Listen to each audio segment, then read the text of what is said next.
Hey guys, welcome back to the channel. Little football action going on up there. And FedEx just came over and dropped this package off for us. And this is mini bike parts. So let's take a look and see what's in here first. There's our packing list. Small parts enclosed, don't know what that is. There's our nice clutch cover. Gonna look good on there. And there's another bag of parts that I don't have any clue what they are. So I'm gonna put the phone down here and open these guys up. Okay, we have the two chains right here in that package. In this package, we have a new accelerator grip and a new hand grip for the other side. And we have our new black brake thingy. So yeah, that's all that came today. The rest is back ordered. The key is ordered for these sprockets. And the wheels are ordered, and I do have to order tires. I'm gonna get online and do that right now.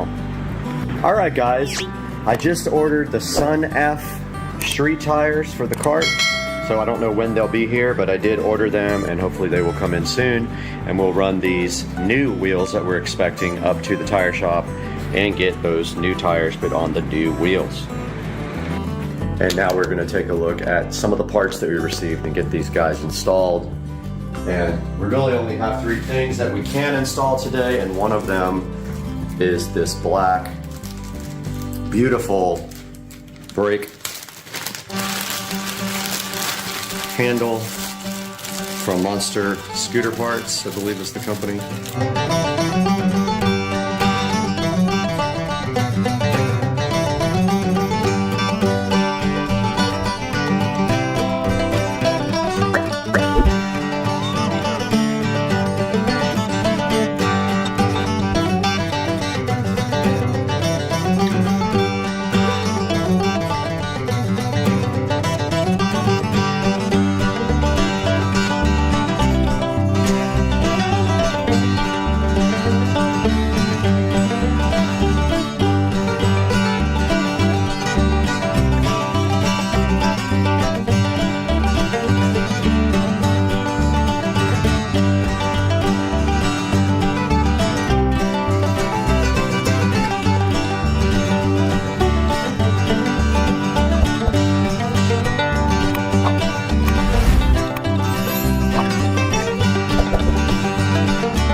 All right, I watched the video again. So it definitely goes on like this.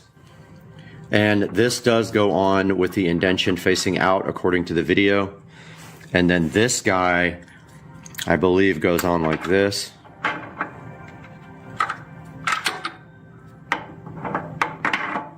Just like that. And then the key holds everything on. So once we get the key, we can reassemble everything pretty much. Guys, welcome back to the channel again.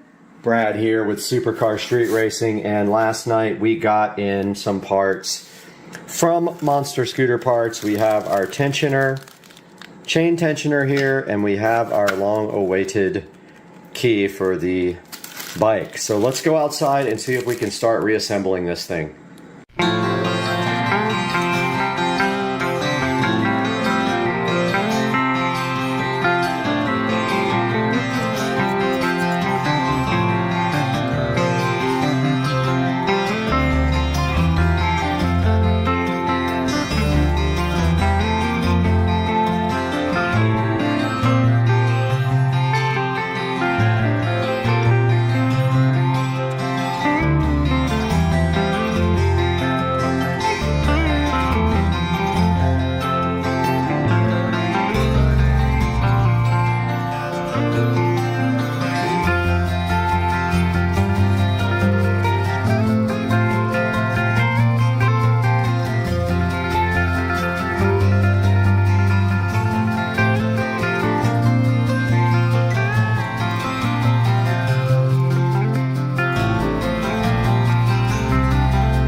This is the current state of affairs with the bike. The chains are all on. The tension seems okay on this. It might be a little tight, not sure. I haven't tightened down this yet. I'm about to tighten down these bolts and then get it off this jack stand. I also got to put washers on the front wheels, which I didn't do last time, so I'm going to do that now.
Oh.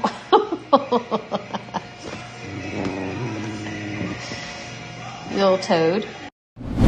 Right here in the Supercar Street Racing kitchen again with Brad. And while we are working on our project, sometimes we need something extra. And that extra is this plant.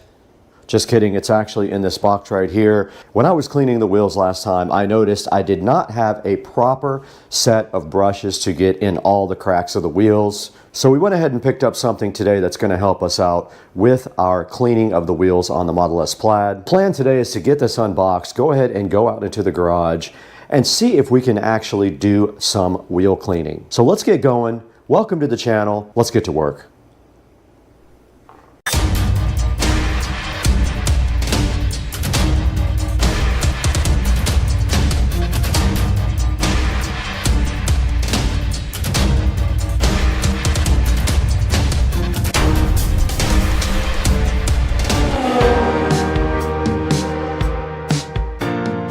In the Supercar Street Racing Awesome Kitchen now with Brad. Welcome back to the channel. If you're new to the channel, thank you so much for liking and subscribing while you're here, and welcome. And today we have something for you from Amazon. It is something that sits inside this box that's going to help us clean the Tesla Model S Plaid wheels. So what we're going to do here today is get this thing unboxed, go ahead and take a look at it and see if it actually does everything that they say it's going to do on Amazon. Right in front of me is Don King's look-alike hair and also a box.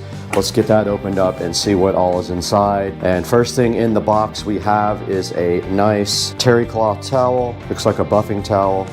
It's very soft. I could definitely see using this on the Model S Plaid paint without an issue. Let's get rid of that. We don't need that where we're going. Next thing in the box is a nice washing sponge, which I will not need because I don't wash the car. I don't have to. Don't take it out in the rain. Next thing is a nice, I guess this is a duster brush. Have to open it and find out. Then right in front of me inside of the box we have some little brushes which will be helpful in doing the wheels. Very nice. 1, 2, 3, 4, 5 sizes of detail brushes. Moving forward into the box, now we have I don't know exactly what that is, but it has some hooks that look like it will definitely do some damage to your paint job. Do not put those on your paint. Not sure what those are for yet. We also in the box have another smaller, I think this is a duster. I'm not 100% sure what that is. We'll have to look. And then we have a nice bag to carry all your stuff in, guys. The hype train is pulling into the station, guys, with a new car care kit that was supposed to have brushes that go on your drill. Let's see what else is in here. We have a nice brush, but I'll be honest with you, that feels kind of stiff there. That might be for wheels. That's not going to go on your paint, that's for sure. That would scratch your paint. And then we have a nice drill brush kit. Hoping it has I'm gonna take this out of the bag because this might not be the kit that I want. Let's check it out. Okay guys, I did just go back into the garage and look at my wheels and these are fine. I don't have any really small spokes in my wheels, so these will actually do perfect. And here's a good look at all the different size brushes that came with the car care kit. And you get the nice Wantolf Alwos bag with it as well. And that wraps up what is inside of the kit here. You can see it comes with all this stuff. Now let's get some of this other stuff that's packaged up, unpackaged, and see what it is. Looking so fly right in front of me is this nice car care kit, which I will leave a link to in the description down below. And right in front of me here, I don't know what this is, and I might have to go to the actual Amazon listing to see what this guy does, but let's go ahead and get it out of the bag. Has a nice silver bread tie on it, very silky smooth. Let's try this one too. And inside of this lovely bag we have pretty soft, I'm gonna look that up on the Amazon link right now. And then inside here we have a nice set of brushes right here. There are 5 different kinds of brushes, which are going to be great for both the interior and the exterior. We'll save some of them. We won't use them all on the wheels and tires because they'll get filthy dirty. We'll save some for cleaning the interior. And they all are very soft, good for getting into tight spots like that. And you have 5 different sizes. Just remember guys, this is not for cleaning your paint. This is very, very stiff. That's what she said. You really think you can go all day long? That's what she said. Michael, please. Okay, I was completely wrong about these two guys. These are made for like cleaning your wheels. If you look at the actual listing, which we will look at after this is for getting inside of the spokes of the wheels to get those nice and clean. And then I guess you could just wash this afterwards. I don't see why not. You could just put it in the washing machine, I guess. This guy right here is a car tire stone hook. This will get those little annoying pebbles out of your tires when you get them caught in your tires. That's what all these hooks are for on the end of this. Let's go ahead and unbox this guy as well. And there you can see on the end of the tool, it has 1, 2, 3, 4 different prongs here to go ahead and get things out of your tire. And actually it unscrews. Interesting. And we do have, this is actually a car wash mitt right here. And that is it, guys. The rest of these brushes and stuff are made for cleaning your tires. Like these drill brushes are made for cleaning your tires and wheels. They'll get right into the cracks there. You just put it on low speed and just go to town. Hopefully they don't scratch your nice powder coated wheels. And that's going to wrap up a look at what's inside of the kit. Let's see how it stores in the nice bag now. Honestly, I have no place to put this, but I don't know where I'm going to put it. But anyway, the bag is nice and roomy, and you just take all of your things and don't poke a hole through the side of the bag with these hooks. They're very sharp and they will go right through it, no problem. Probably never used the big one there or this big one. I honestly bought one that was way too big, but it was only a few dollars more. You'll see a link in the description for this guy. This can go with all my other car towels up here, and these are for cleaning the wheels and stuff. They're just cheap Walmart. And then these go on the inside of the wheel spokes to help you clean them. And then all your brushes for your interior or your exterior. I'll keep one of these for wheels, so it will get dirty. The other ones I will keep for getting the dust out of the inside of the cracks of the car. Now let's take this out into the Supercar Street Racing garage and see if it actually works.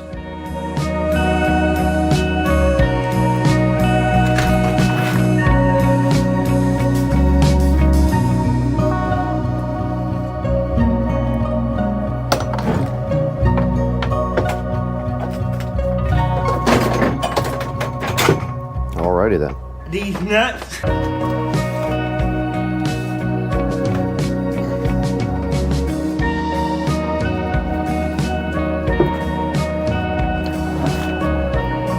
Alexa, turn on the garage lights.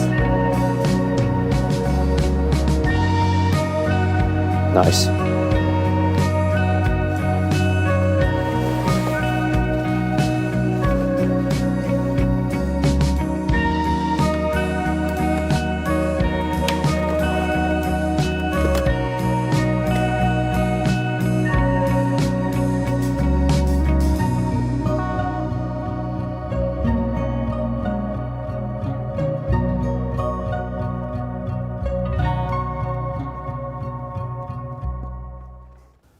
All right, guys, we're out here in front of the Tesla Model S Plaid now, and right in front of me you can see my BC forged wheels. And of course they do get dirty because it does get driven. There's a lot of sand and stuff in the cracks here. Now we have our new brush kit to go ahead and deal with that.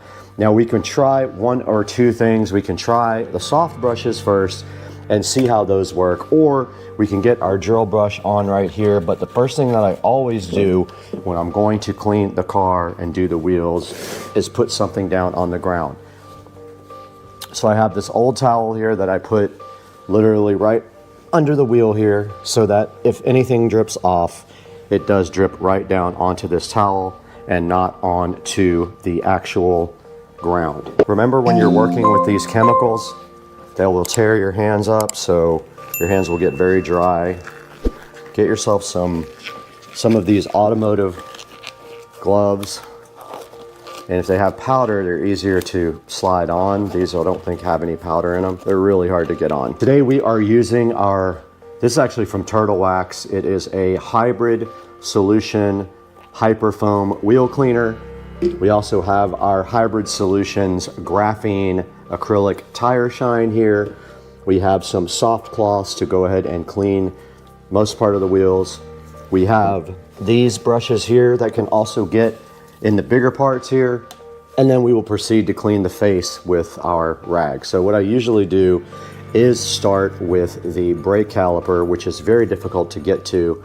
So I'm hoping that some of these brushes will help that out. If we can get this in there and just work it around like that, maybe we can get some of that off. So let's go ahead and spray the caliper down. I don't put a whole lot. You don't need a lot. It's just gonna drip anyway. And then we can use this brush to get in there.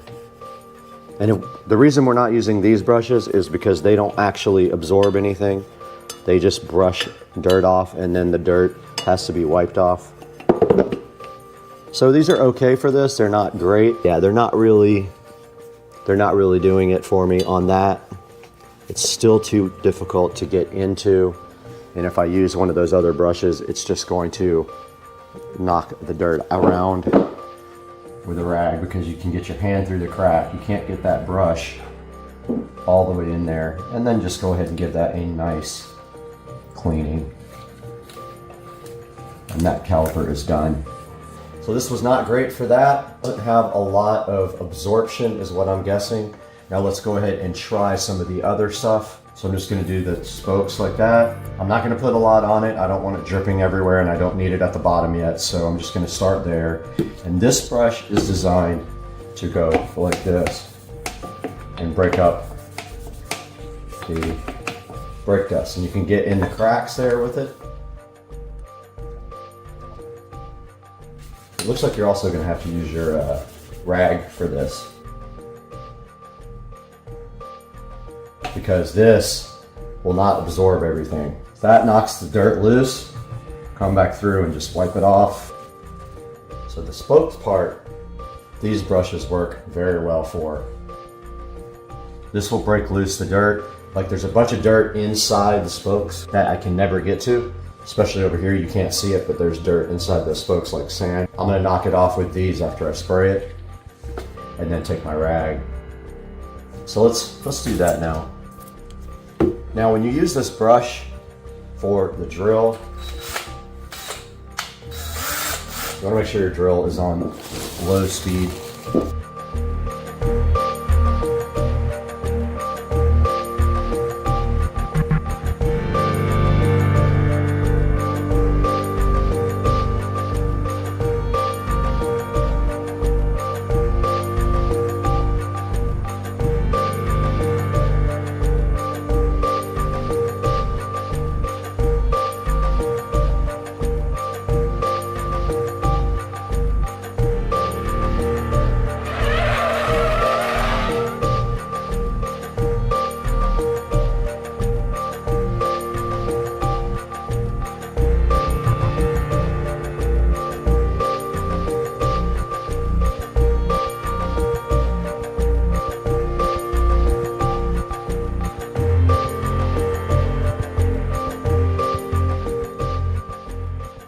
Now let's go ahead and dress up the tire.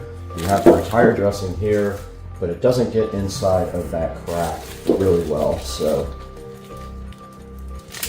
I use a rag for that, and I use the dirty rag.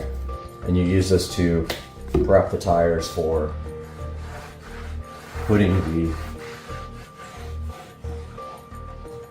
shine on. That preps the tires really nice and gets all the old stuff off. And then you take your same rag and go to the back, get your tire shine.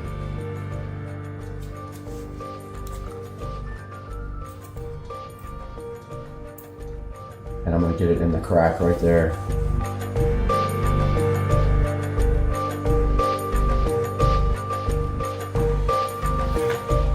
Of course, you can't get to the bottom of the tire because it's not in sight.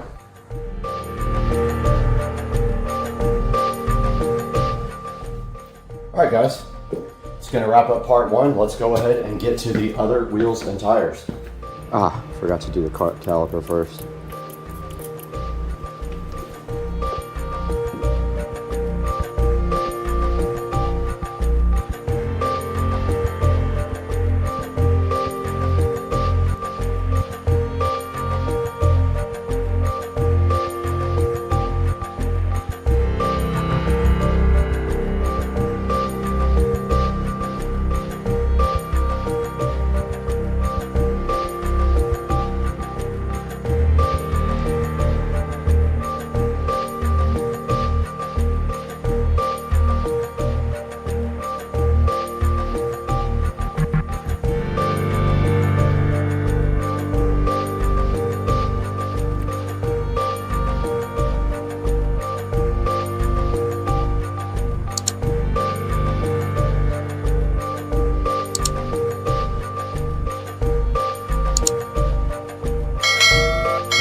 All right, guys, we just finished this project with the wheel and tire cleaning on the Tesla Model S Plaid. And you guys can see right here and right now that the wheels did come out great, and we used our accessory kit here that we're going to talk about here in just a minute, and it all fits nicely right in that bag. And it does really help you get into the cracks and stuff and get all the dirt out of the wheels and tires. And the Plaid is looking fly. We're going to have to wrap this project up, but before we do that, we just want to thank you guys so much for watching today and being a part of the channel and supporting us through all of our ups and downs. I was in the hospital this past week in the ER for about 4 hours or 5 hours, and it wasn't a fun time, but on to better things. We need to throw this into the Supercar Street Racing Studios right over there with Brad and talk about how you can get your car care cleaning kit and get your car looking fly, just like this. Guys, it's Supercar Street Racing on a Saturday night edit session. It's hard to believe that I literally have nothing to do tonight except hang out with you guys, but that's fine because I love it. So let's get it going and talk about this 16-piece wheel and tire brush kit. I bought this because the wheels on the car are hard to detail. They are 3-piece wheels, so they have the hardware inside. It's really hard to get to, and dirt does build up on them. So this brush kit will help you get into all the cracks, and it also has brush attachment for drills. So that helps you get in all the tight spaces automatically, and it can get those parts cleaner than you can just with a regular rag. Now, you did see in the video we were working on the BC forged wheels with the brush kit, and my most useful tool was the small soft brushes. I use those a lot. They got all in the crevices, and I did use the drill a little bit too, but mostly the little small brushes are going to be my go-to brushes. Now, this is $24.99 on Amazon right now. It does have a 4.3 star review. And taking a look at what's in the kit right here, you can see you get these 2 spoke cleaners, and what those are for is getting in all the curves on the wheel. You can see they're curved. Now, the only thing is they'll loosen up the dirt, but they are not going to absorb any of the brake dust. They're just not made of cloth. They're just kind of like fluffy. Then right here, this is just like kind of a brush to put soap on and then just get the whole entire wheel with. And then this little hook thing is for getting the stones and stuff out of your actual tire tread. I had a hard time figuring out what that was for. You do get a hand mitt also to go ahead and get your wheels really clean. You get a nice case to hold your wheel cleaning kit in. And then right here you can see somebody's using the brushes right on their tire there to clean their tire, which is awesome. And then they're using the little brushes to get into the cracks and crevices. And right here are the 5 different soft brushes that you get, and those come in very handy on your wheels. And you can see also you can use them inside your car. I guess if you don't get them super dirty on your wheels, because then you'll have to clean them. And right here, it is showing you these little bendable brushes. I didn't realize they were bendable, so that's one thing I did not notice. The handle does bend on these to get in between like your spokes and stuff, and they are curved to do that. And then right here, it shows you the 1 piece of the microfiber, and it is supposed to be scratch free, and you can see them washing their car with it right there. And right below that, the car tire stone hook, and you use that to pull rocks and stuff out of the tread of your tires. And then in the lower left there's your car wash mitt again to go ahead and wash your car with, or your wheels if you'd like to. Now, this guy does have a 4.3 star review. Pretty good. And I liked it myself. I'm going to end up not using a lot of it unless I actually one day wash the car. But I've never actually washed it. I've never even had it in the rain but one time in its entire life. So please go ahead and support us by buying all your Amazon products through any of our links in the description. It gives us a little bit of commission and keeps Supercar Street Racing going, so I can keep bringing you great videos. But it's Saturday night. We got to get out of here and we got to go have some fun. Not really. I'm just going to go inside and watch a movie.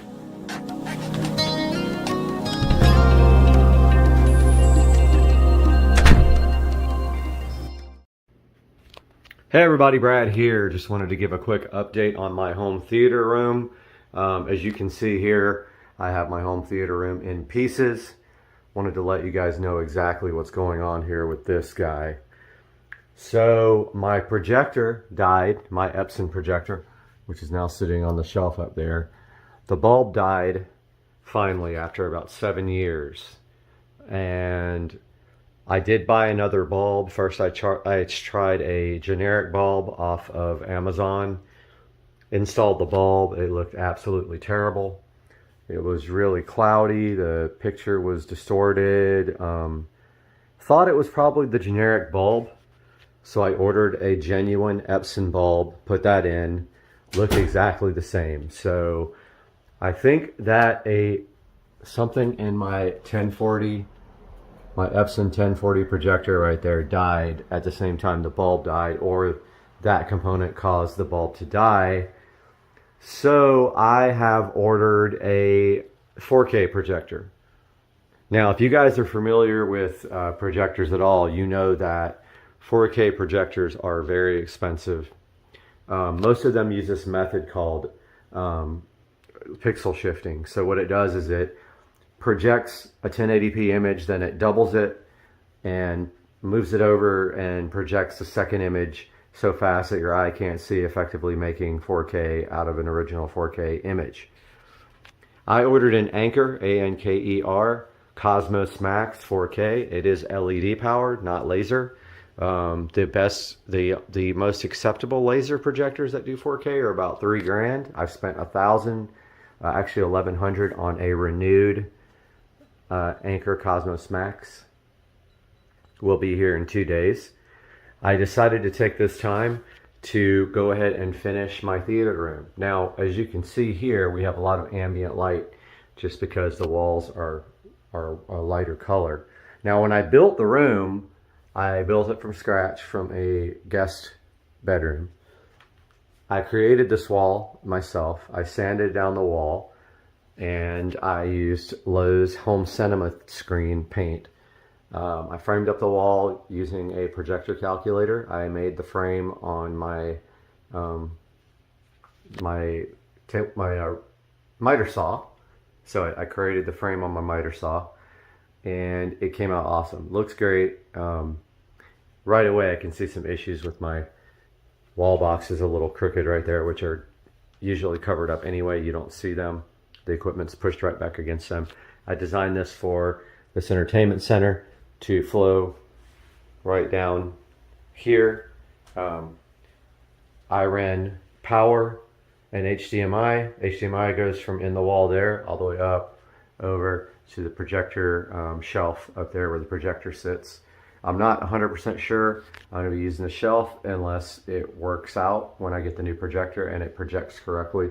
And last time I ended up just strapping it to the bottom because the Epson projector had really no way to project. I couldn't adjust the keystone good enough where it could go down enough to hit this. It was literally projecting onto the ceiling.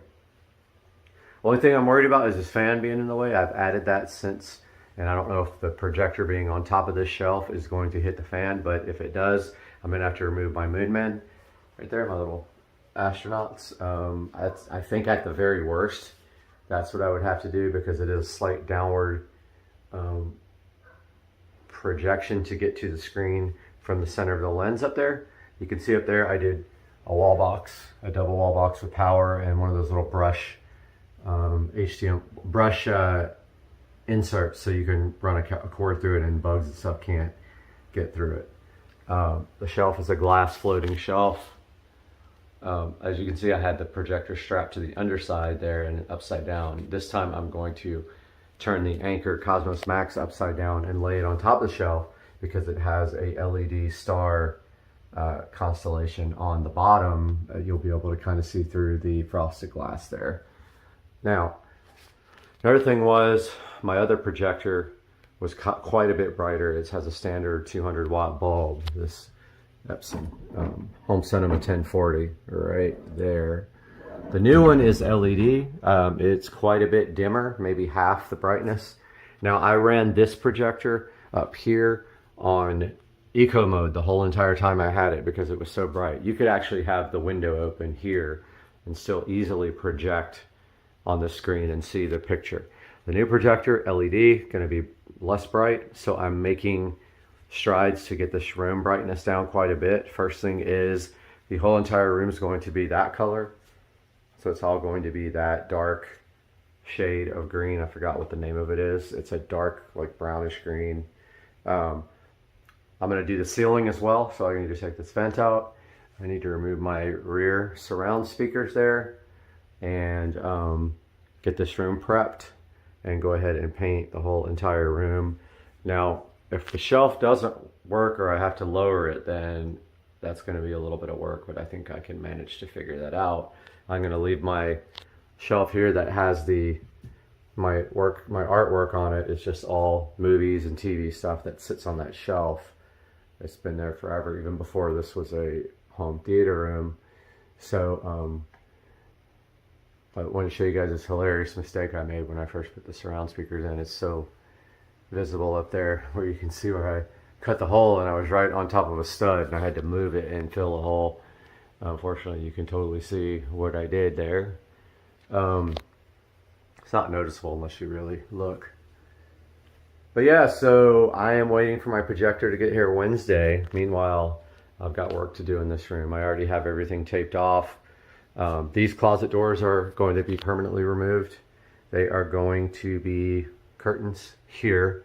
And I'm pretty sure I'm going to get rid of that door as well and just do a curtain on the outside of the door. So I think what I'll do is a curtain rod up there with 2 curtains that hang straight down to the ground right there, black.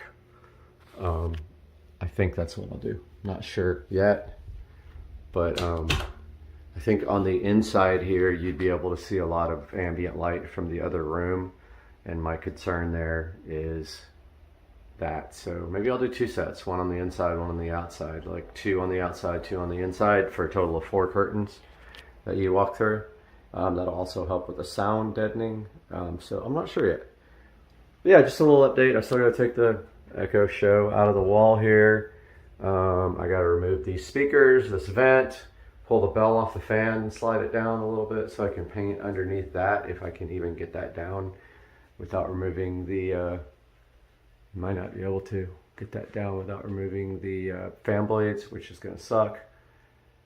So I'm going to start working on that now, and I'll update you guys in another video. Have a good day.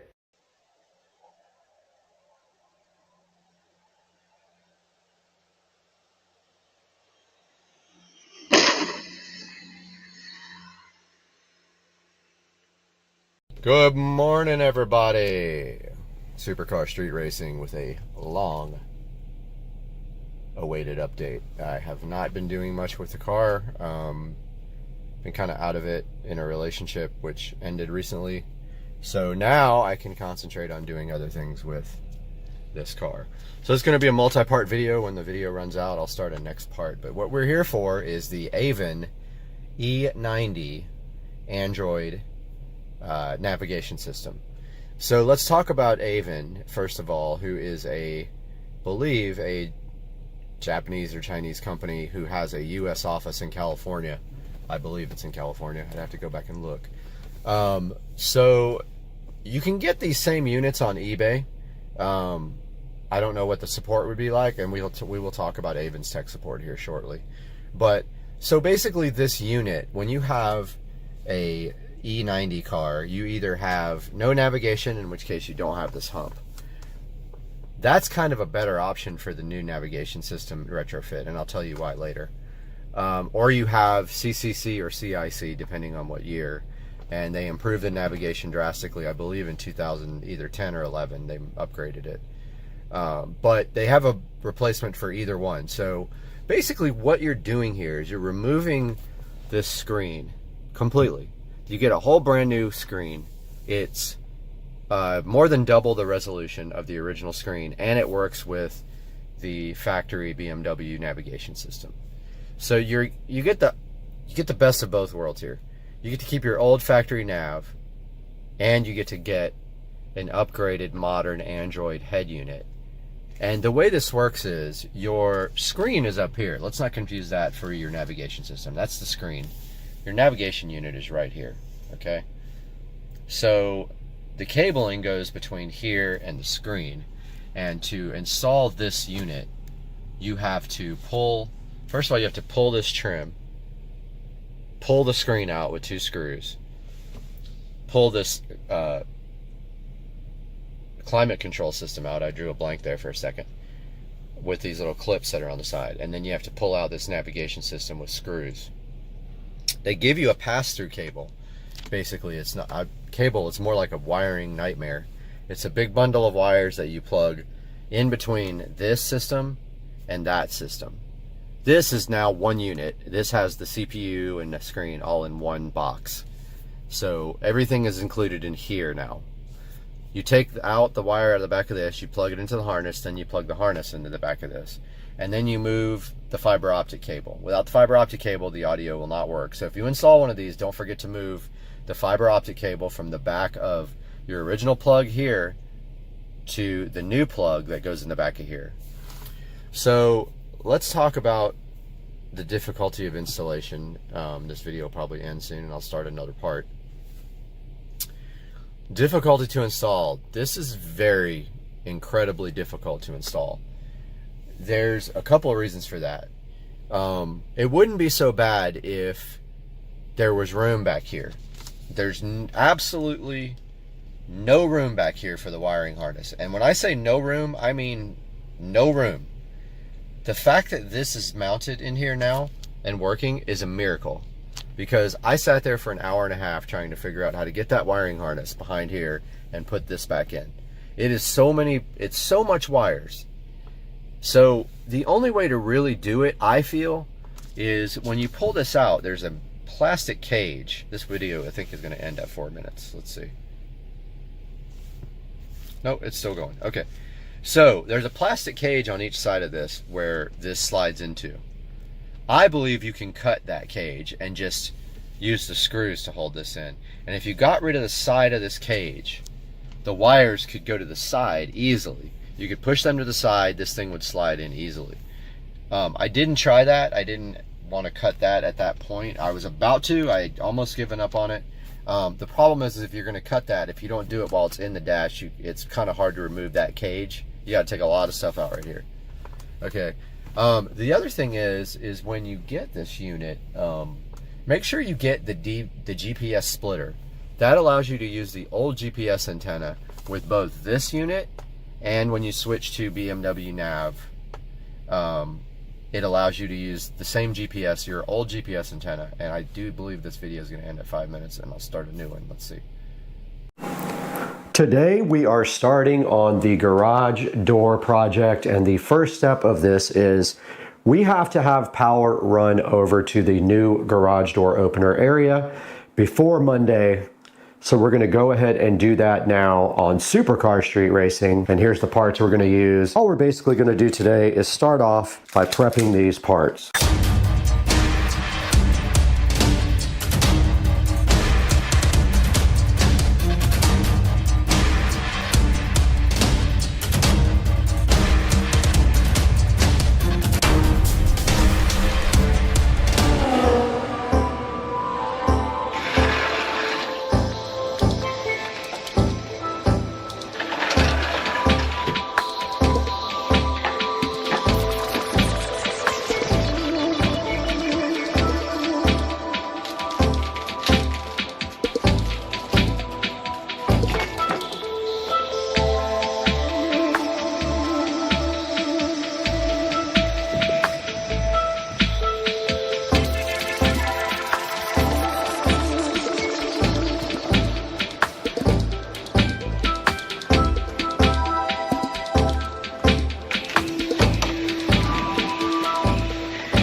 back in the SCSR kitchen now with the receptacle for the new jack shaft garage door opener. Now, as you can see, yesterday we did get the receptacle and the cover plate painted black. It does have a tiny little white spot, no big deal. You won't be able to see that. But these are going up on the ceiling where we cut the hole yesterday and got super lucky, and we're like a billionth of a millimeter from the joist up in the ceiling. So first things first, all we have to do right here and right now is to get this pre-wired. And so to do that, we're going to go ahead and open up the back of the receptacle, whatever this is called, the wall box. And this is a type that screws in from like that, and then the tab goes around and holds it to the drywall. It's for just cutting a hole in the drywall. And now we just simply feed our brand new Romex wire. We got 25 feet of 14/2, which is 14 gauge Romex. We feed it right through the box like that, and the rest of which will go in the ceiling before we seal the hole up with the receptacle box. But first, we need to pre-wire this receptacle. Remember, when you do these receptacles, the white wire, the neutral wire, always goes to the left. You see the larger of the two slots on this receptacle, the neutral wire goes to the left when you're facing the receptacle. And now we need a razor knife, which I will go get. Take this Romex wire and strip off enough. Strip off the Romex, strip the paper off the ground. Ground wire is the bare copper wire. Take your scissors. Now let's see if our wire strippers still work. These have been giving me fits lately, probably because I don't know how to operate them. Okay, we got our wire stripped back, and we are going to use the quick connector, where you just push through the back of the receptacle. And don't forget, white goes to the left, so white would be this side. So you either use the top or the bottom. You don't use one of each. So the top, left side here, you just push the wire in and it locks in place. Same with the black wire, push the wire in and it'll lock, supposedly. Oh, wrong hole. That's what she said. That's what she said. All right, that is in there.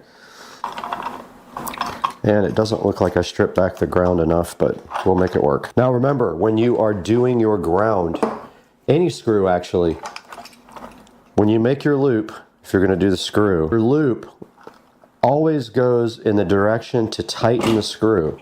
You put the loop in like this, the direction of the tighten. Does that make sense?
All right, we have successfully finished the first part of getting our new garage door and garage door opener installed. This is the new Chamberlain RJ101, I believe is the model number, jack shaft opener. Hopefully it's better than this piece of junk up here, which every day or two disconnects from Wi-Fi, and it's almost impossible to get it reconnected. It is the biggest hunk. It will not go into Wi-Fi setup mode no matter what. I have to play with it for 10 or 15 minutes to get it to reconnect to Wi-Fi. And then over here, we did install this electrical outlet and tested it, and it does work. That will be for the opener that will go right here on the wall, and they will just run the plug directly up to the ceiling right there. The garage door will be here on Monday. It is an Amar Vista garage door to replace this. It has frosted glass, and then they will also install the opener for me, and all this up here will go away. All right, welcome back to the channel. We are currently out here in the garage waiting for the garage door to be delivered, and they said they are about 10 or 15 minutes away. So we are just gonna set up the camera and put video up of them installing the garage door and this jack shaft opener here. So let's do this.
All right, guys, we're back in the Supercar Street Racing garage, and you can see right here and right now, the garage door company just left and installed the Amar Vista garage door into the garage and the jack shaft opener. And you can see that up here, it eliminated all of this track, and all we have to do now is just shorten this cord from my extension right here and paint that ceiling black.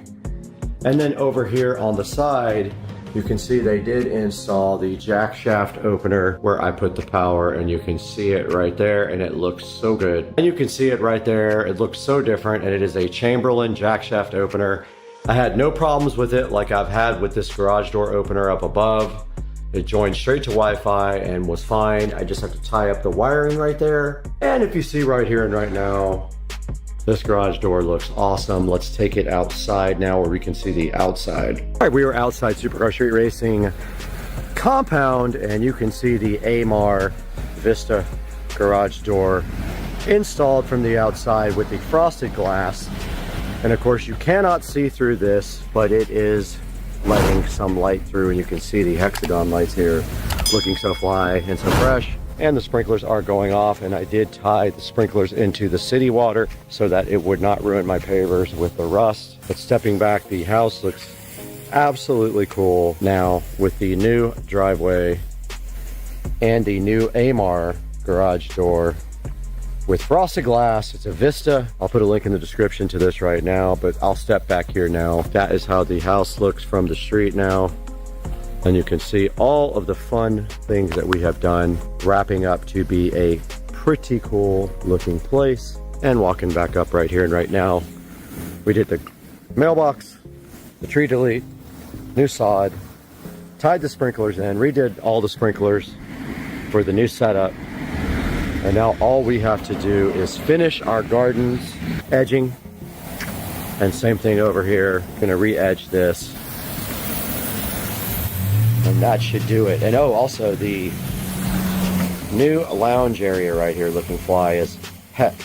Guys, I just wanted to make one final video here of the outside of the house. And you can see right here that we have the house lights set on light blue.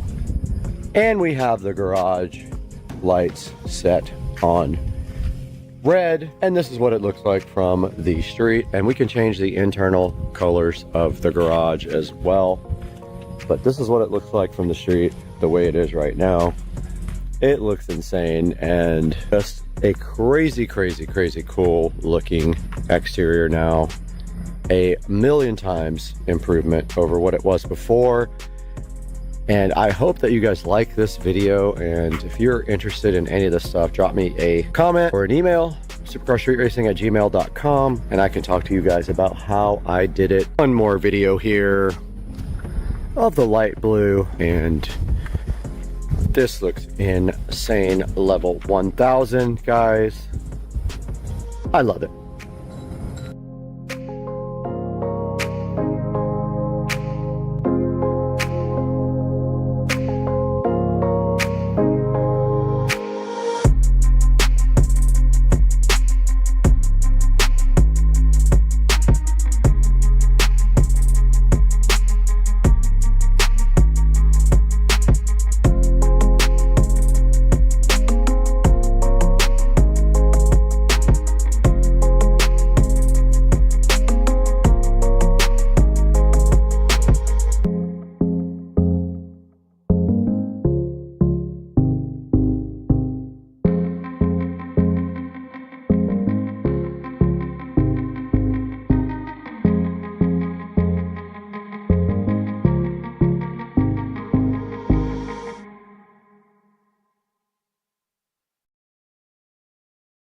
This thing does 8K video.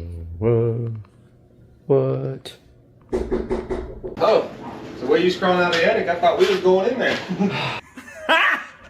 Got him! Got him! Oh! Whoa! Whoa! Supercar Street Racing, and today we are continuing with part 3 of me reacting to my 15-year-old racing videos on YouTube.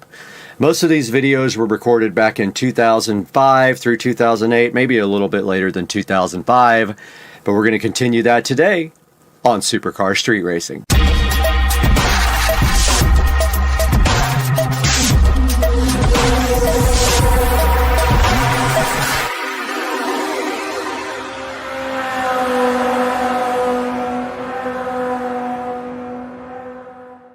Guys, welcome back to part 3 of me reacting to my 15-year-old racing videos on YouTube. Today I've got 4 or 5 videos queued up, and we're going to take a look at those, and I'm going to react to them. I haven't seen them in a really long time, and you guys may have not seen any of them. Some of them are pretty cool. I had a pretty nice Supra, and I regret to this day selling it. So let's take a look at what we got first over here. All right, so this says Brad's GT74 super crazy burnouts at the Luxor Hotel. So basically what this is Supras Invade Vegas, and everybody was egging me on at the hotel, and so I did some crazy burnouts there. And I do remember in this video, I believe the police come by at some point. So what we're going to do is listen to this, and I realized there was an echo when I had my mic on yesterday, so I'm going to go ahead and turn the mic off when we do this. Or actually, let me just do this. Let me mute desktop audio and turn up this video audio, and we'll see if we just listen to it there, how that is. So you guys can still hear me. All right, let's give this a shot.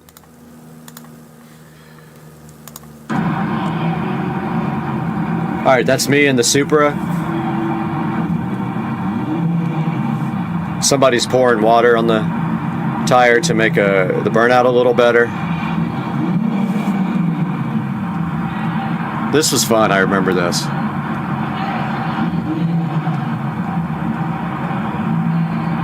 It's literally the Luxor parking lot where most of us stayed for the event.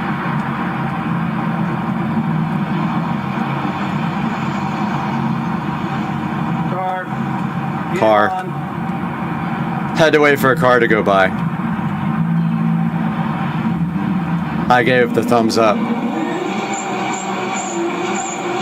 And of course the play other video things came up at the end. There I go.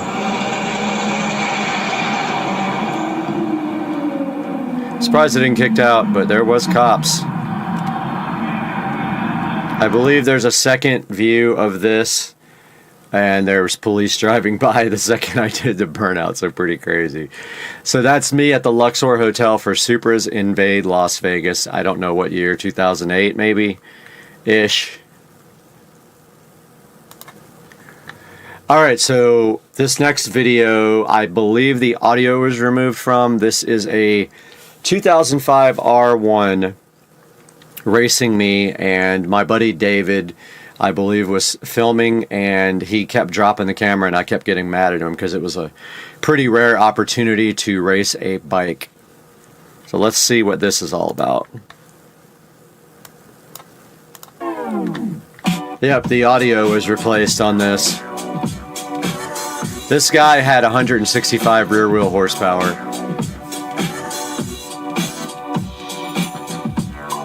There's the actual bike. We stopped and talked to the guy. He was really cool. Really, really beautiful bike. Now the bike's so old. This one was modded, exhaust, tune, 165 at the wheels. Pretty fast for a bike. And there is me chasing the bike on the way to an Orange Park car show with my buddy David. Audio, of course, is removed because I didn't realize back then YouTube was going to start cracking down on the audio copyright stuff. And my buddy is freaking out because he's never been in a car. I'm like, dude, come on, man, get it on video. Terrible camera work. Also, the music is absolutely horrible on this. And I think that he tries again. Yeah.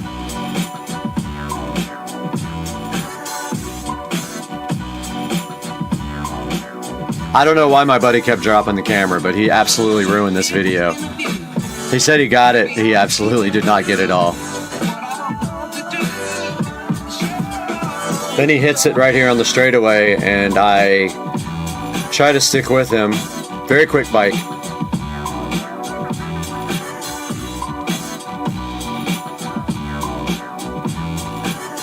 This had some Star Wars stuff in it, I know, because the bike was black and like it just reminded me of Star Wars.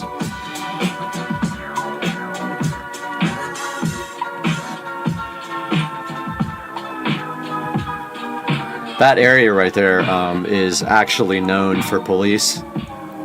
They hang out right there before you get to that bridge.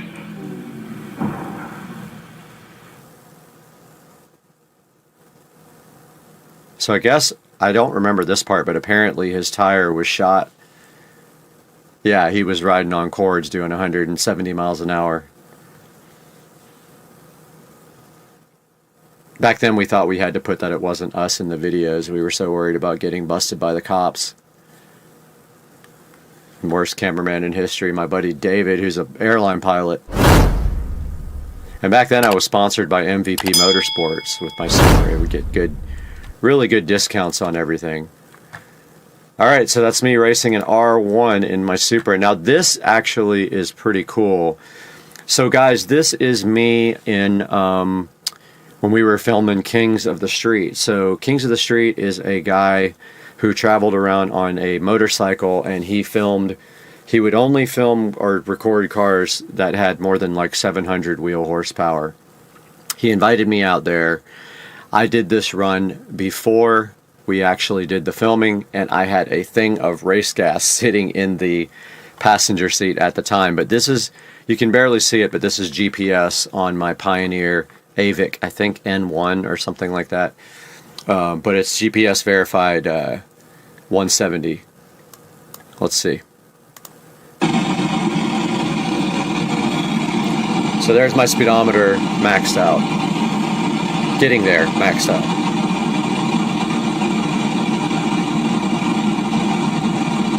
So funny because you can't even hear the motor. There's the race fuel.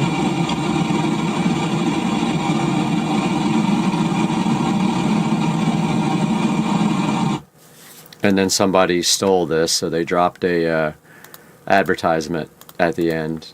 They stole my video. So that's me going 170 on pump gas. I believe this one isn't my buddy's R6, and this was the last time I ever, I'm trying to get the words out. This is the last time I ever ran the car on the 67mm turbo. We upgraded to a GT74. We did bigger fuel injectors, and all that came after this video. This is a pretty cool video. Went to a car meet, and this is what happened. This might not have audio either.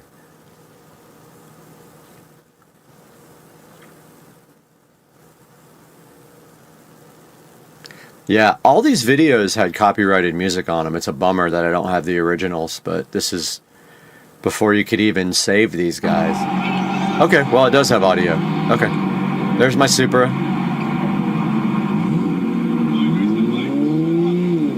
Looking so good. There's my buddy's R6.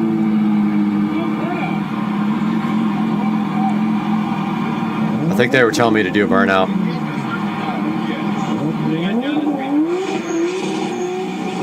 Maybe warming up the tires.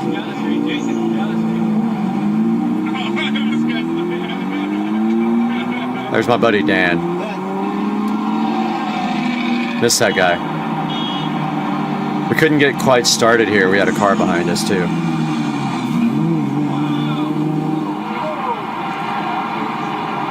Spelled mission wrong. Look at that. I think I got squirrely on that one. Here we go.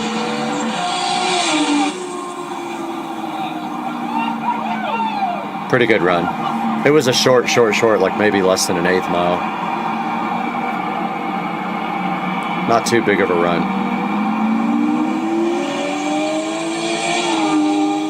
By the time we would actually get started, we would be at the end of the road, or cars were coming. Here we go.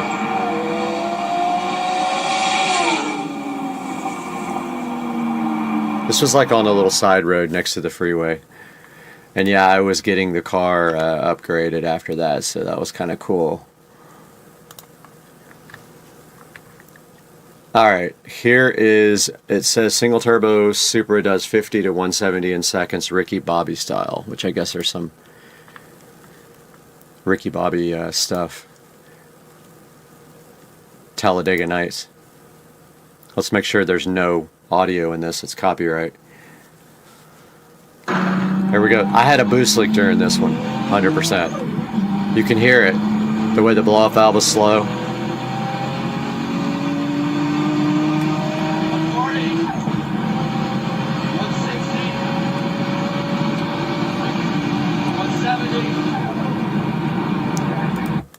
So that's kind of, let's watch that one again. So this starts at 40 all the way to 170.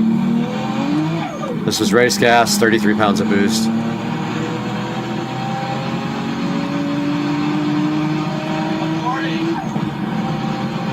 Several boost leaks. 170.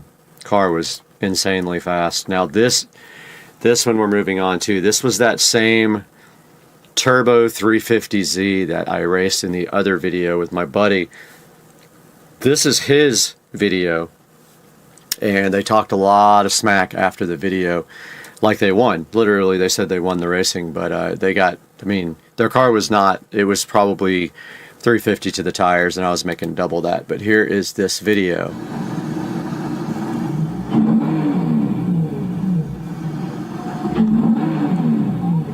You can't even really hear the turbo on that car, but here we go. That's me pulling up beside him.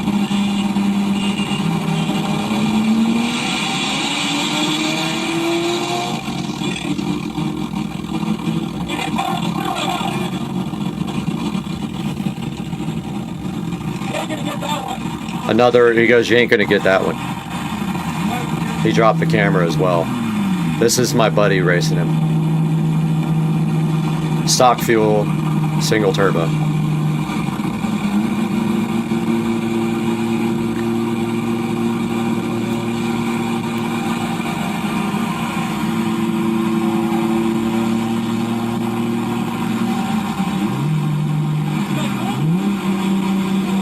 There we go.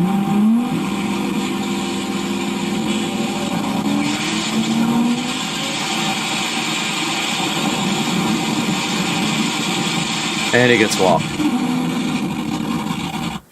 So that just goes to show you. Here's my buddy racing him again.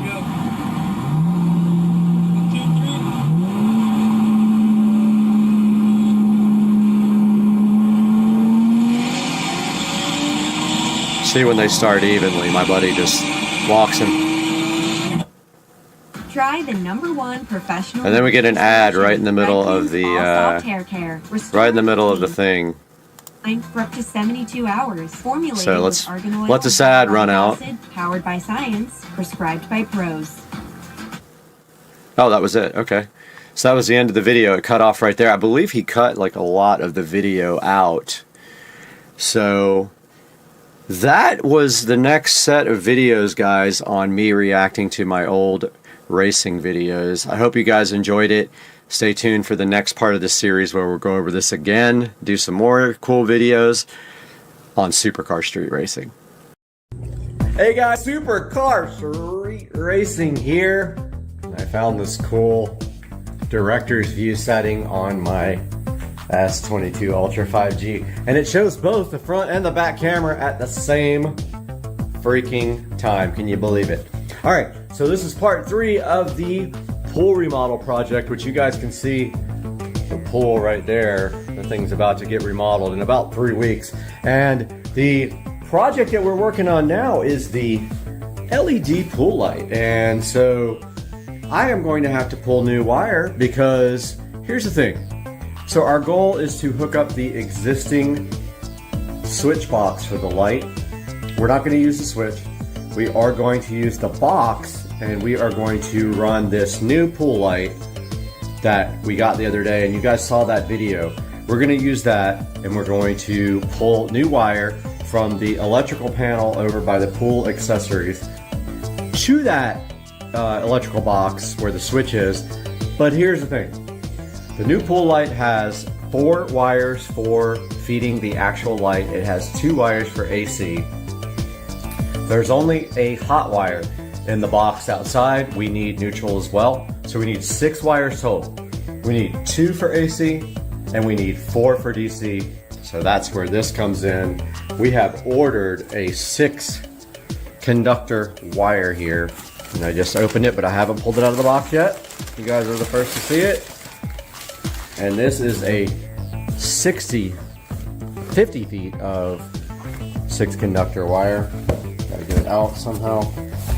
Let's just dump it over, whatever. Not that I want you guys to see me that close and personal, but here is the spool of wire. I think I ordered 50 feet. That's expensive. And so this will allow us to run both AC, so we'll have a hot and a neutral from the pool area, electrical area, over to where the switch is. And also we'll be able to mount the control box for the new light right above the old switch, and it will get AC from this guy here. So let's see if we can open this wire with one hand. Probably gonna be difficult, huh? So I got my trusty scissors. All right, I'm gonna go ahead and pause down, open this wire, I'll be right back. All right, so I got this thing unboxed, and this guy had a note on it that said, if double stacking, please advise. Hey, I'm double stacking you, hey. Okay, it didn't respond, so I guess it doesn't really have an opinion about double stacking, but as you can see here, we have 18 gauge 6 conductor wire, which is plenty for this. This is going to be, might be 16 gauge, let me see.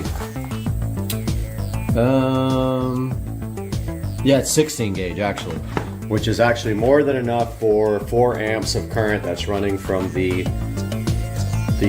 switch for the pool light to the actual pool stuff. So I'll show you guys this now. So basically out here we have a switch for this guy. This is the pool light switch. Inside this box is only a hot wire. They did not pull a neutral from the pool pump area. They did pull a ground. So there's actually 3 wires. There is obviously a hot wire, and it returns over there. So there's 2 of those. One's blue, one's black. And there's also a ground.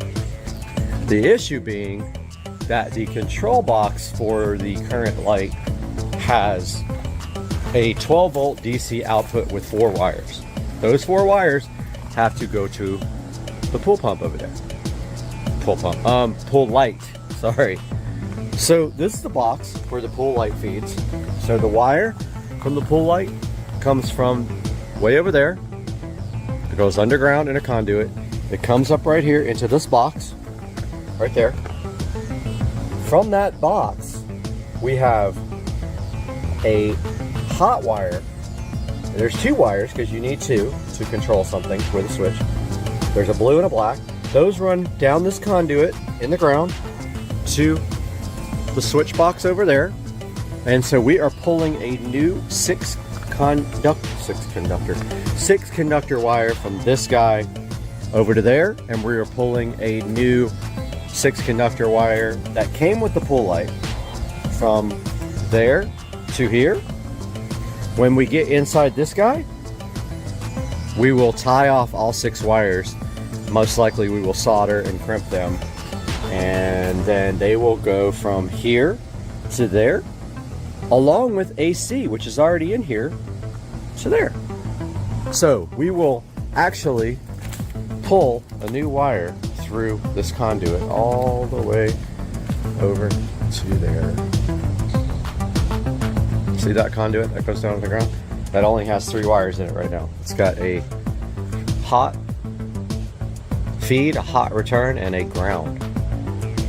We are going to use those wires to pull a 6 conductor wire right through there. 4 wires for DC, 12 volts, 2 wires for AC, and we will leave the ground in there. That's what we're gonna do. Shouldn't be too hard, okay? And once we get over here to this guy, we will probably wire nut the 12 volt wires, but I'm not 100% sure yet how I'm gonna secure that connection. Wire nuts should be fine. I don't know. I might order some of those solder crimp things, but I kind of want to get this done, and I don't have any wire nuts. Is what's in there now. I use wire nuts for AC all the time. Usually use like crimps or whatever for DC, but it doesn't really matter what you use. But yeah, inside this box here, that's where the pool light existing 110 volt wire comes from the pool light, and it ties in here to the switch over there, and it ties into the electrical system as well. So don't forget, when you have a switch, all you really need is hot wire. One in, one out, goes to the actual device. The neutral wire goes to the device, and that's all you need. So the next part of this video is going to be us actually trying to pull this 6 conductor wire from way over there to way over here. And now I'm kind of pleasantly surprised about how thin this wire is. I was a little worried about it getting through this conduit here, but I can see now that that's not going to be an issue, because there's only really, we really only need to keep the ground wire. We'll pull out the existing 2 neutral wires, and we will actually leave the ground wire in there, so we ground everything properly, and that will be the next step. So we're going to turn the power off to this guy here, and then we are going to actually tie our 6 conductor cable to the 2 hot wires that are in here now, and go on the other end of this, disconnect the wiring, and get a pair of pliers. I have a big set of pliers. We're going to pull that wire right through. In the process, I'm going to have somebody here helping me on this end to feed the wire down through the conduit, and then we're going to go from there. Hey guys, good morning. Supercar Street Racing here, and today we are working on our pool project, and we got in the wire which I showed you on the previous video here. So this is 6 conductor wire. We're going to be pulling it through the conduit today, and 2 of the wires will be for AC current, and the other 4 will be for DC connection to the pool light. But first things first, we have to turn off the breaker for the pool equipment, which is behind this shelf here. So I am going to move this shelf a little bit. Enough to open the door. That's the one bad thing about having the shelf here, but I put it here for a reason. So here is the breaker panel, and pool is down here in the corner. Hopefully that shuts off all the power. Let's go ahead and do that now. It says pool right there. Let's go outside and make sure that there's no power getting to the pool equipment anymore.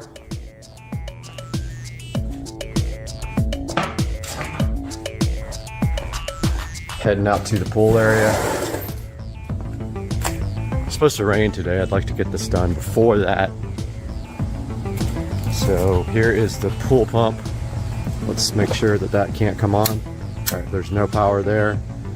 So we should be good with no power down here to this power box. So there is the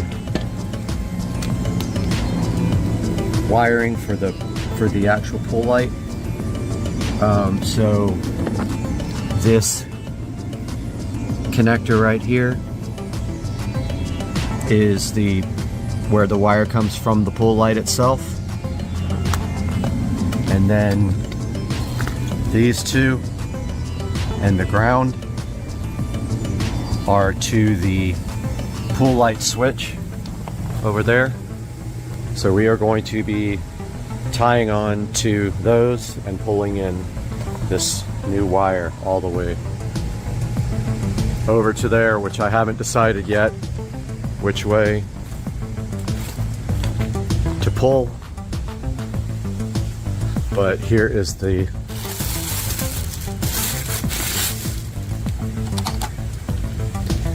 here's the wire. We want to try to keep the ground, but these should be dead now. There shouldn't be any power going to these now, but I'm going to get my wire tester real quick and check that out. All right guys, we got our electrical tester here. Oh, there's still power going to that wire. That is interesting. Okay, I got to figure out why. Be right back. All right guys, so I went ahead and pulled the ground wire out because there is not enough room in this pipe for 3 wires to go through and the bundle. I'm going to attempt to tie off to these guys and pull this wire through, but it is going to be close. If it won't pull through, if it gives me problems, I'm going to actually like put some lube on the wire to get it to go through, hopefully. But if it gives me issues, then I am probably going to have to take the outer insulation off of the wire and feed the wires through like individually, because even with this and electrical tape, I don't think the wire is going to fit through there. So I'm going to go ahead and try that now and see if I can tie off the wire. So I'm going to grab the bundle.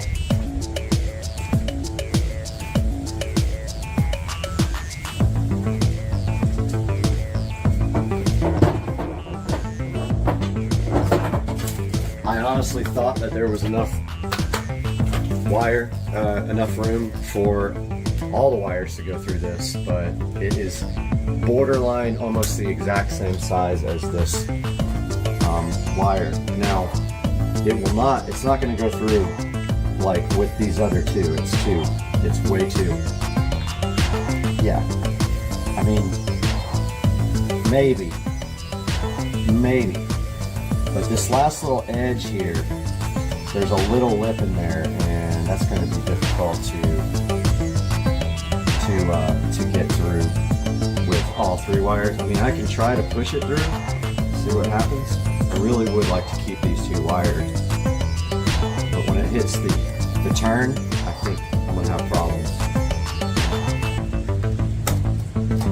Well, maybe not. You know what? I'm going to try it like that. Be right back. I'm going to grab some lube. Alright guys, I got my PB Blaster oil here, and put some gloves on it because it's going to get messy. That's the other bummer.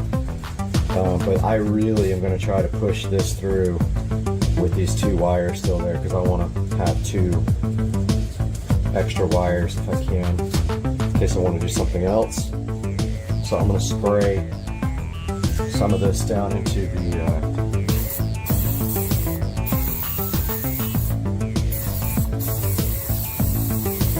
spraying this down into the hole. Try to lube up these wires a little bit. And this is pretty stiff cable, so I'm going to attempt to push it through. And if it works, it's a miracle. Definitely going in better now with the PB Blaster. There is a couple turns that it may not make it through.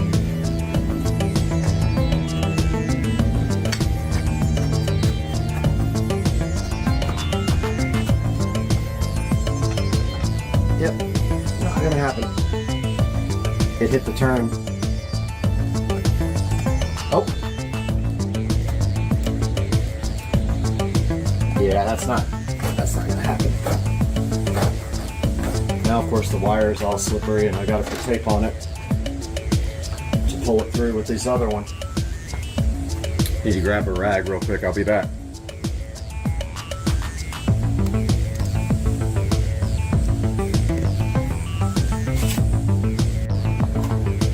Alright guys, I got some Windex now to clean the wire off with, because now I have to tape it. There's oil all over it. I thought for sure I could get around that turn, but it's not happening. So I'm going to clean this off.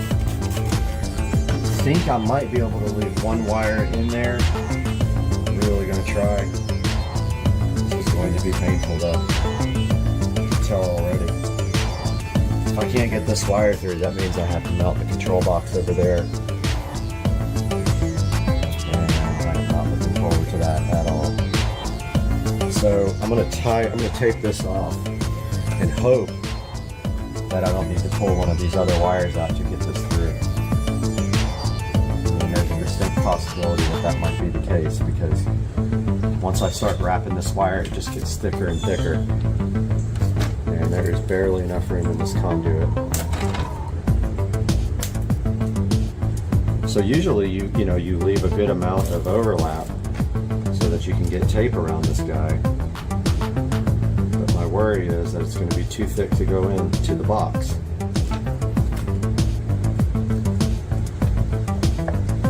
Oh yeah, and don't pull too hard on this side, because you'll pull the existing wire out.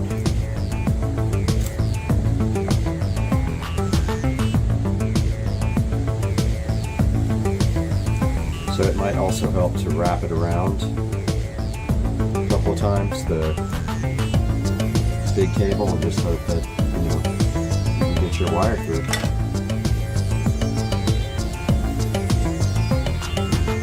And hope you don't pull off the other wire. I'm leaving the blue. I'm going to go ahead and pull the black through, I think. I really need a second person for this, honestly. But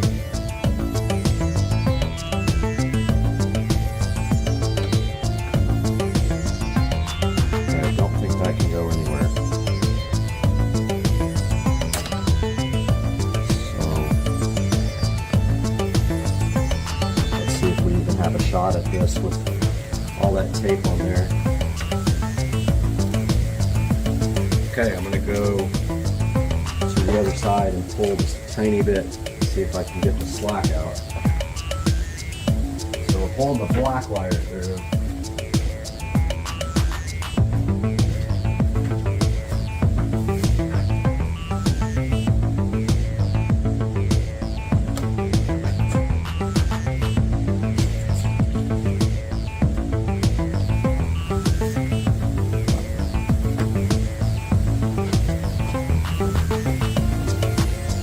Okay, I saw it move.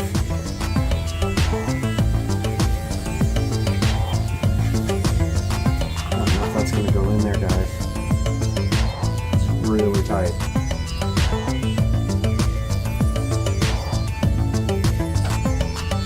Yep, I'm going to have to pull the other wire back out. There's no way that's going.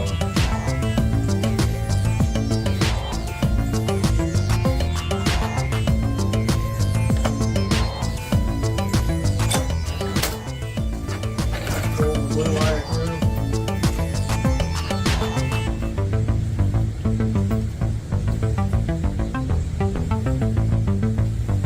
Interesting, the wire's wet.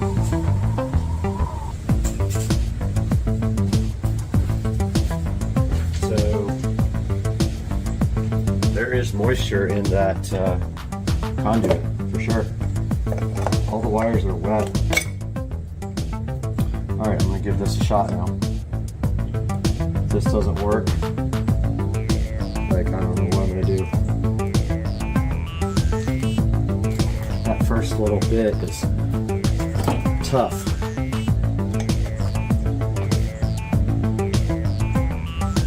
Okay, wow, I need a second person for this so bad. Man, I don't know if that part's going to go through. Alright, here I go. I'm going to try to pull.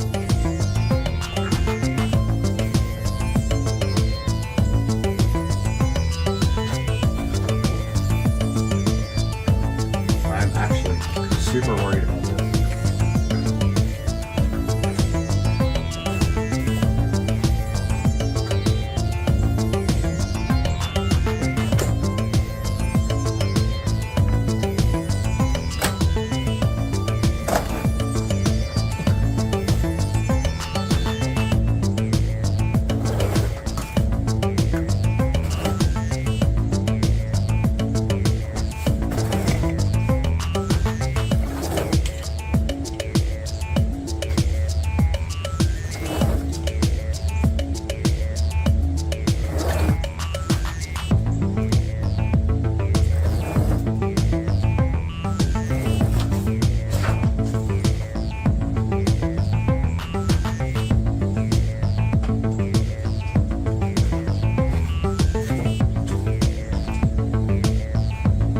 So guess what? My wire broke. Came right off. So if this won't go through, I'm gonna have to get a fish tape because I'd say about 15 feet it came apart. And that kind of blows my mind.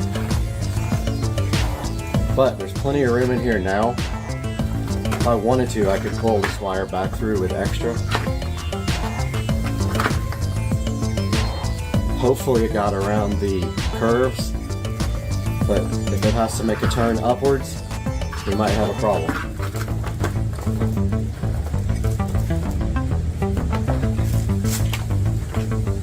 Unbelievable.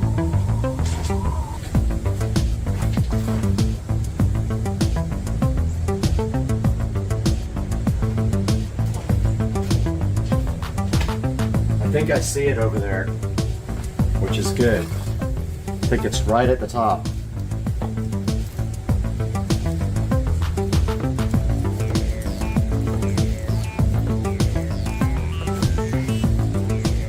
I think I see the wire. Guys, you might be lucky.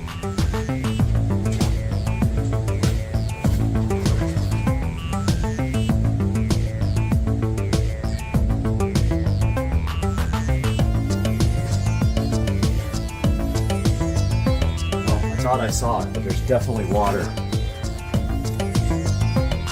in the conduit.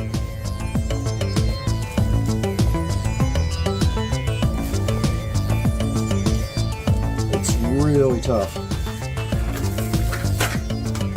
I should be close, guys.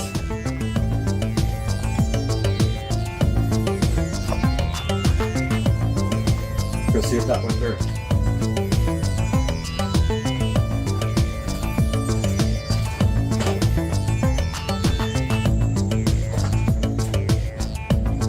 Okay, there's water coming out of the other end. So this cable's definitely right up against the walls. It's hurting my hands really bad, by the way. There was water almost to the top of the other side. So I'm getting close. Let's go see if that went.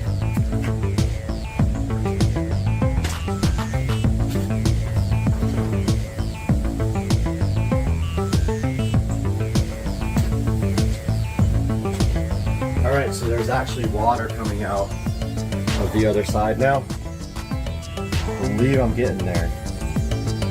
Just hope I don't have to make another turn. I don't remember how much cable I pulled out with the black wire.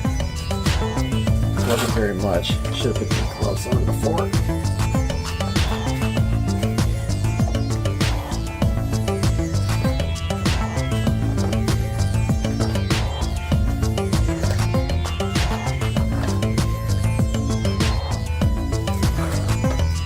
Going somewhere. Good thing it's a stiff cable. Aha! Yes! Guys, I can't believe this. So stoked. This just saved my life. I didn't think I was getting this through. Now the only bummer is I don't have a ground, but that doesn't mean it's not grounded to the pool light, because the pool light's gonna ground right here. But there is our wire, and there's the tape that pulled right out. So got some extra here. We're gonna leave. Look at the water that came out. So that conduit is actually full of water, which tells me it is leaking somewhere underground. This would be my thought. But yeah, we pulled all this wire out. We got this guy right here.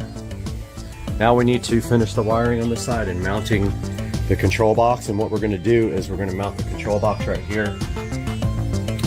We're going to drill a hole, because I don't think I'll be able to get this top cap off. I can try. Let's see if I can get that off. Oh, I don't even have my screwdriver.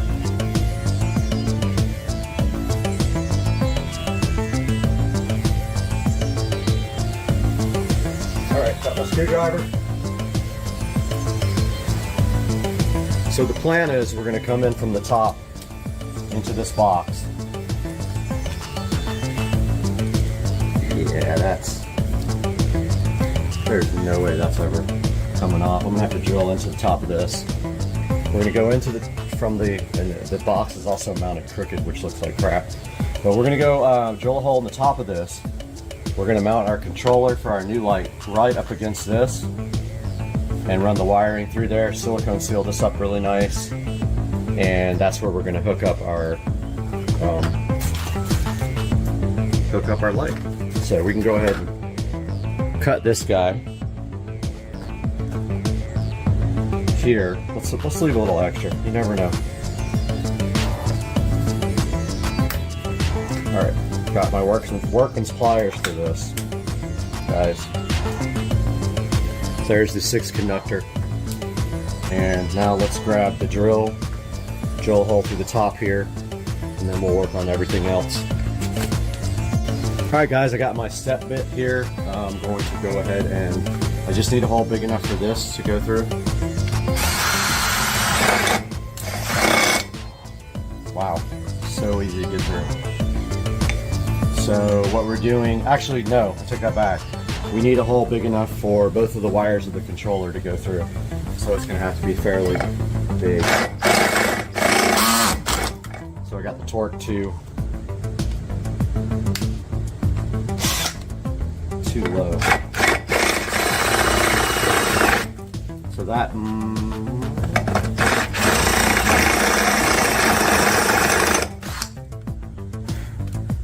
that might do it. I'm gonna go grab the controller. All right, we got our controller box here. Here's the two wires that come out of the controller. One of them is for AC. The other one is for the light itself. But notice on the back of this guy that they come out on opposite ends. We want to change that. We want them to come out on like the center.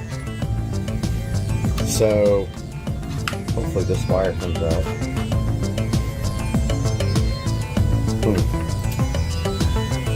Can't get this. Okay. Guess it comes out.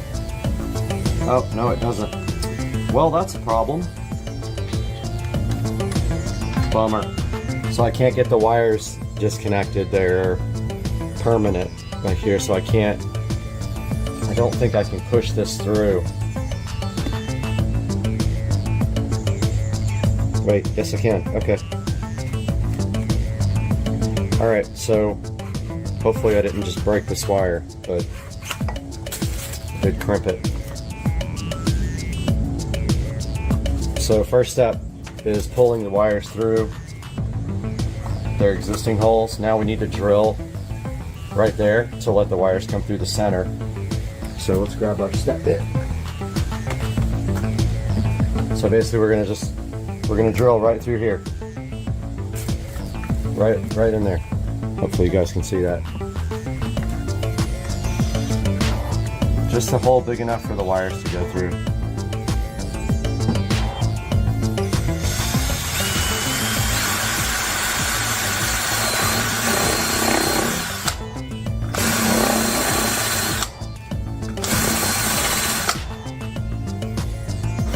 Alright, so we got our hole drilled. Now can we get the wires fed through it? That may not be big enough. Let's test.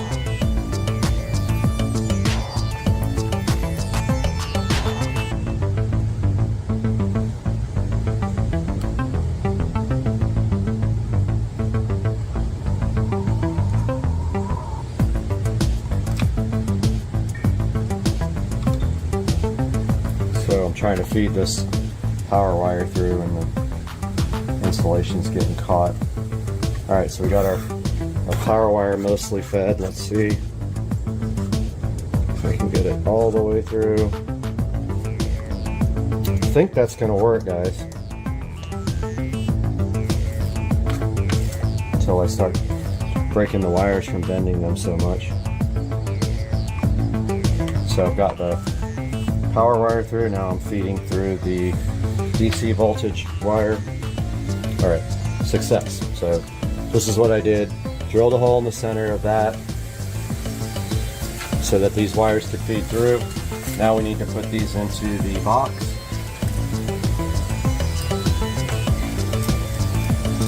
So we're feeding these into the electrical box. And just so you guys understand exactly what's happening here, this is how it's going to mount. Now, actually, there's a lip in the way. That's a bummer. The mounting lip is in the way, so I think I'm going to get a small piece of PVC to put between there. So I'm going to go grab my PVC, take you guys with me, and we're going to cut a little piece of PVC off to make a little conduit for the wires to travel through.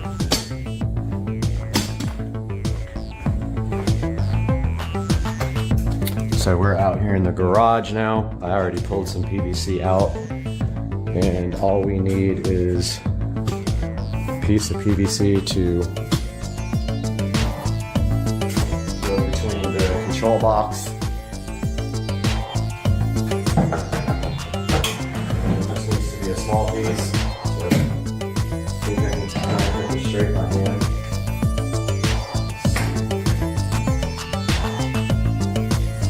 Really have a vice or anything to hold it on, but really my miter saw would be perfect for this, but I have to break that all out.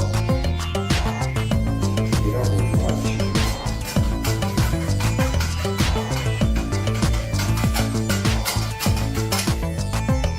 Solid. Go. I don't know if you guys can see me. Yes, I'm cutting my gas cans.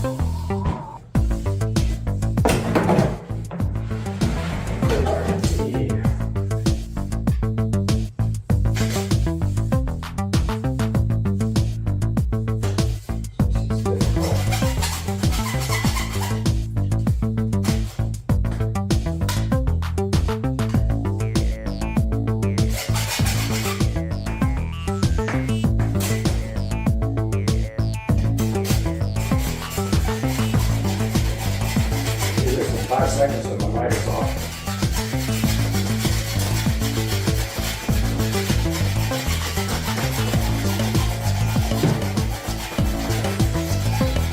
Quicker too.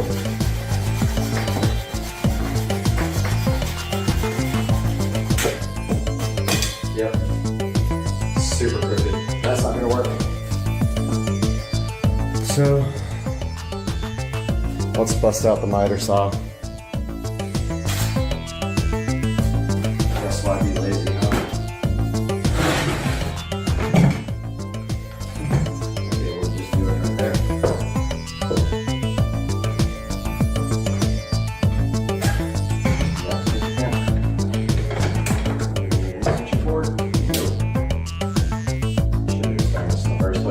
Try not to be lazy like I am.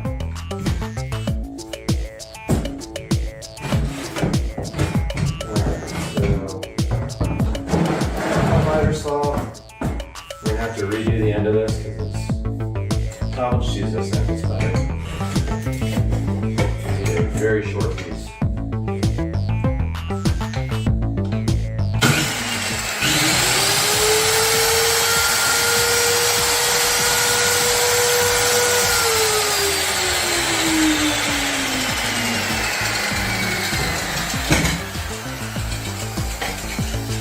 That ended up to be a disaster.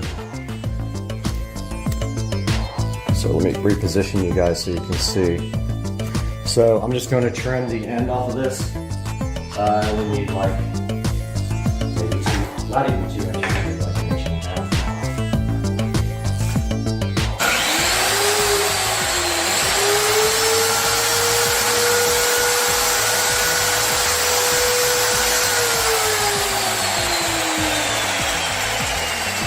All the block.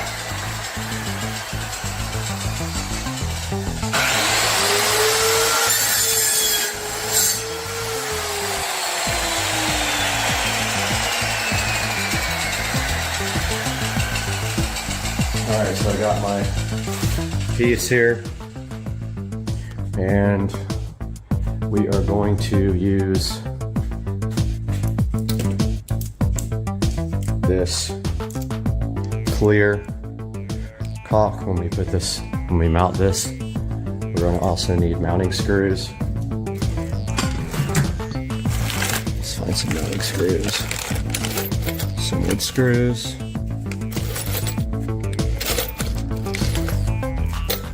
It's a nice one.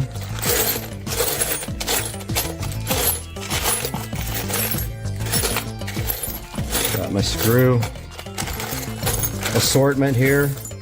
Kind of wish they weren't all just like everywhere. I'm gonna find 4 screws. I'll be right back. All right, guys, we got our mounting screws. We got our silicone sealer. Let's head outside. You guys are with me.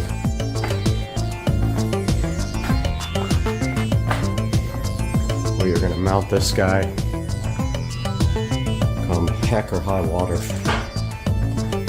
Yeah, that wire was like 70 bucks, by the way, and I only used half of it. So here's what we're doing. So we are going to use this here and mount the controller right above it, run the wires through the conduit. This is wood, so I can use wood screws on that guy, but I want to get a level. But I probably don't need a level because, well, actually this guy's crooked. So if I level the top guy, if I put it up against this at the bottom, it's going to be crooked. So I'm going to level the top one because it looks stupid without it. But basically this is how it's going to work. So we're going to put this conduit here, just like this. These guys are going to run through the conduit, the PVC. It's going to go all the way up against the bottom of the unit, like this. And we're going to feed these wires through. We're going to mount our controller to the wall, like this. Just like that.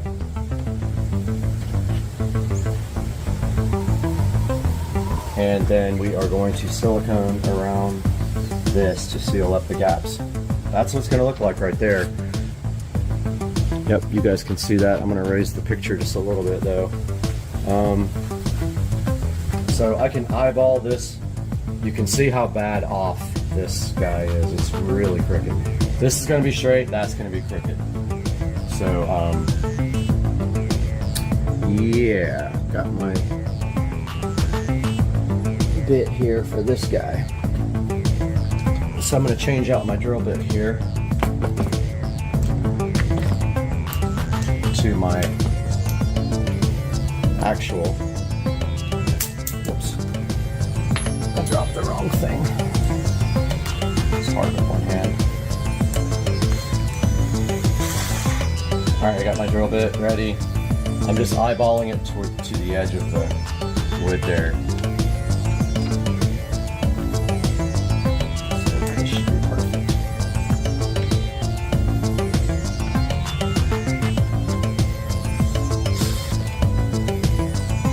Hopefully I can get this screwed in.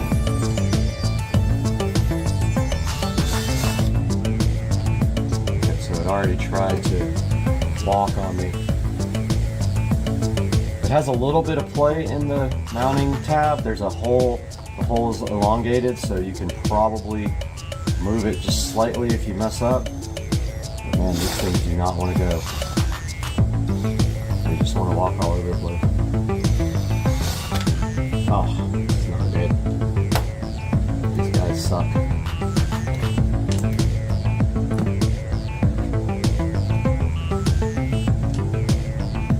Screws are not trying to start.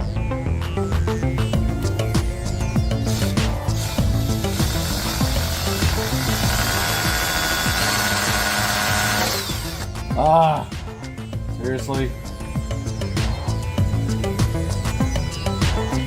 Oh my gosh, okay. I'm about to lose my temper here with this junk.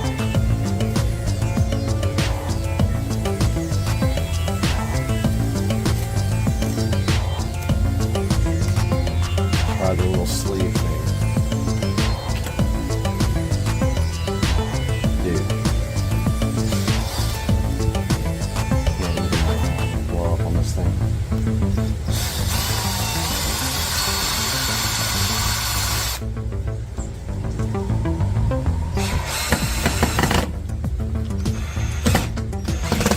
Oh man, are you serious right now?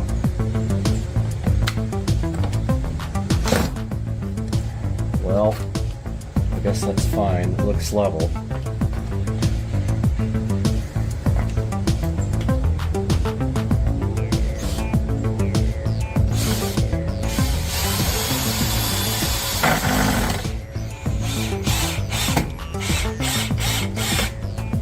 Yeah, this one didn't go in all the way.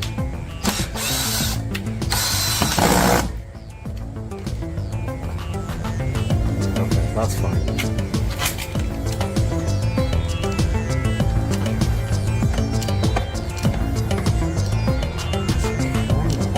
little bit on the tube, but that'll work. This screw didn't go in all the way. I'm going to end up having to put a different screw in there. It doesn't need bottom screws, it's not going anywhere. Now we're going to take our silicone. Yeah, that screw didn't go in.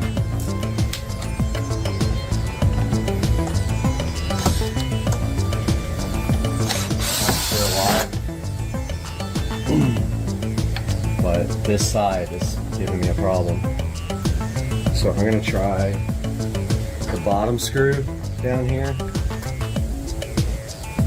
There might be like metal in there or something that it's not liking. Ugh. Okay, it's still straight.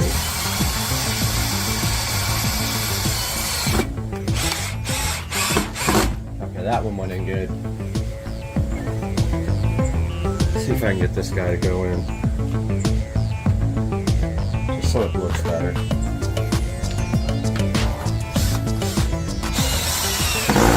Alright, it went in that time. So I'm going to go ahead and put the fourth screw in here. Just so it looks normal.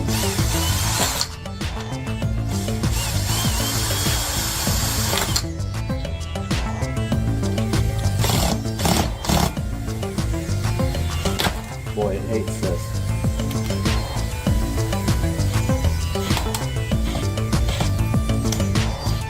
Yeah, I don't like that one.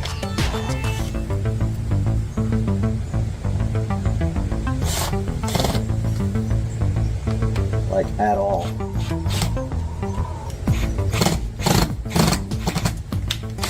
Yeah, it's not liking that one for whatever reason.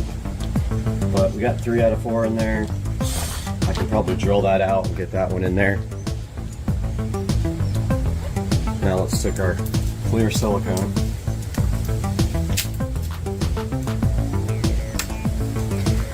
Here's a tip, by the way, when you have these reusable ones, if you put tape over the lip, it will not harden up on you. It comes out white, but it dries clear.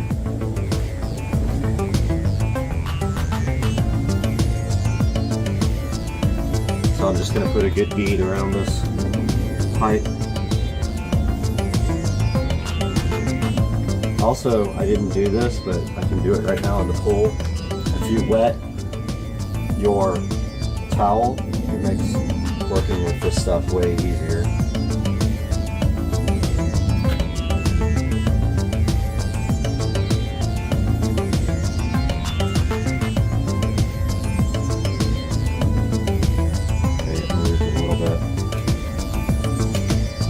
So paper towels work better, but I got this rag. Then you just run your finger around that.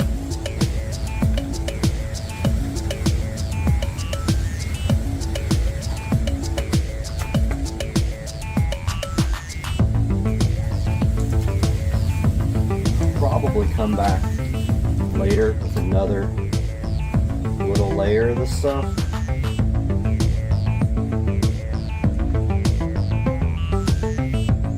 The little pipe is wanting to move.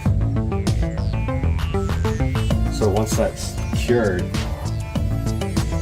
I can come back and put another layer so the pipe doesn't move on me.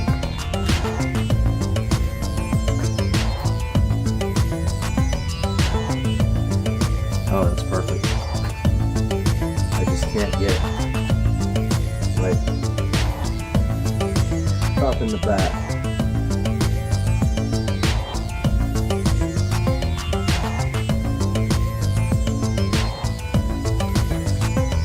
So what I'll also do is when I'm done wiring, I'll put some silicone like on the inside of this pipe as well. So in case water runs down this guy, which it's going to, because it's exposed, then water can't get in at all. Yeah, there's nothing on the back here that worries me a little bit. I'm gonna try to put some back there and how I'm gonna do it.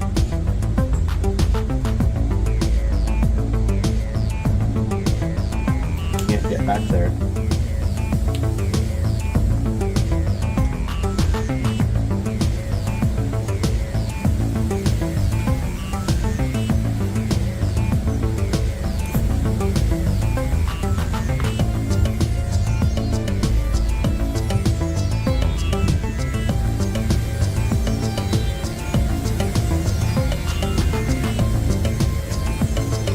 Got some back there. I don't think I got it all though.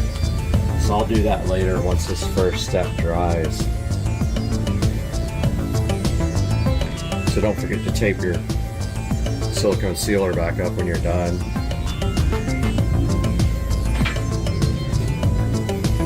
Just get some tape and wrap it around the opening here so it doesn't dry up.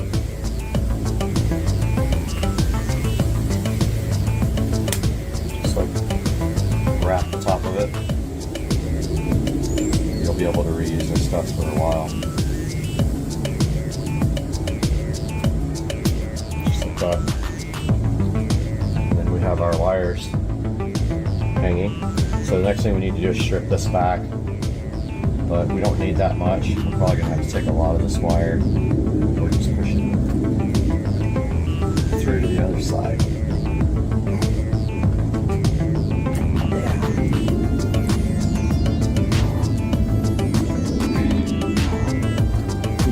Can't use all that wire. We have to have enough just to get into the box.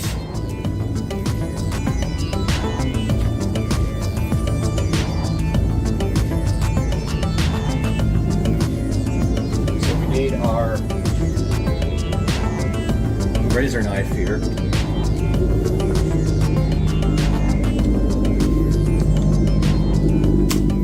We're going to try to slice open the external sheath without breaking. Woo, almost got myself. Would have been good.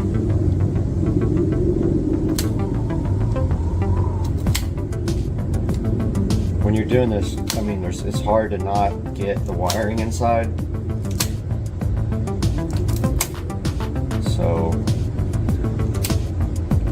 yeah.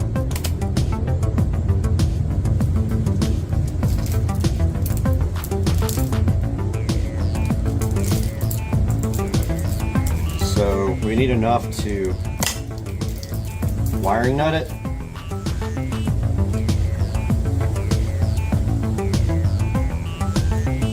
And so take off your, make sure you guys can still see this, yeah. Take off your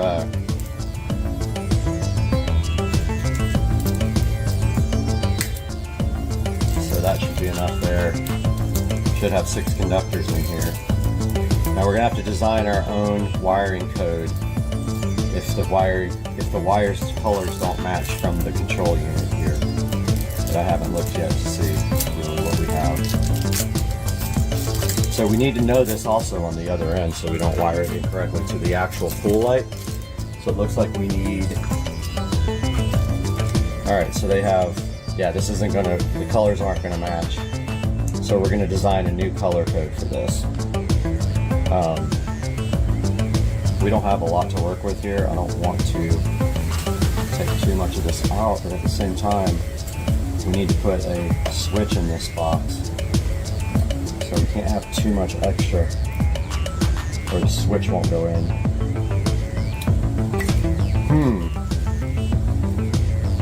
Yeah, that's gonna be fun. All right, so red, black, red, black. These actually are for AC power. We can't use them for the DC red and black. Totally different. So the red and the black for our wire we ran are actually going to go to AC power here. So we're going to use that. And we're going to try to ground this inside this box if we can. May not be possible. Alright, so we got yellow, orange, blue, and brown to match up with basically red, black, green, and blue. So the only one that really matches is blue. So I'm going to design a map for this, and I will be back. Alright guys, I got my wire strippers here. Beware, these suck for solid wire. They're only good for stranded wire. I got my wiring nuts. These would be perfect for this. So if it turns out we don't have enough room in here to put in a switch, then we will just not have a switch. But my plan was to put a smart switch here and leave this on, and I could turn the smart switch on with Alexa, because this guy is not controllable with Alexa. So first of all, I need to probably cut some of this wire off. Honestly, I hate to do it. Oh, I don't like doing this. It gets me nervous, but there's plenty of wire, so whatever. So keep in mind, after this, I've got to strip some section back. And so this is, I'm really literally cutting the wire off the thing right now. That's the wire that came with the actual box. I left a little pigtail here. I'm going to try to strip this back now without cutting through the individual wires and without cutting my hand off.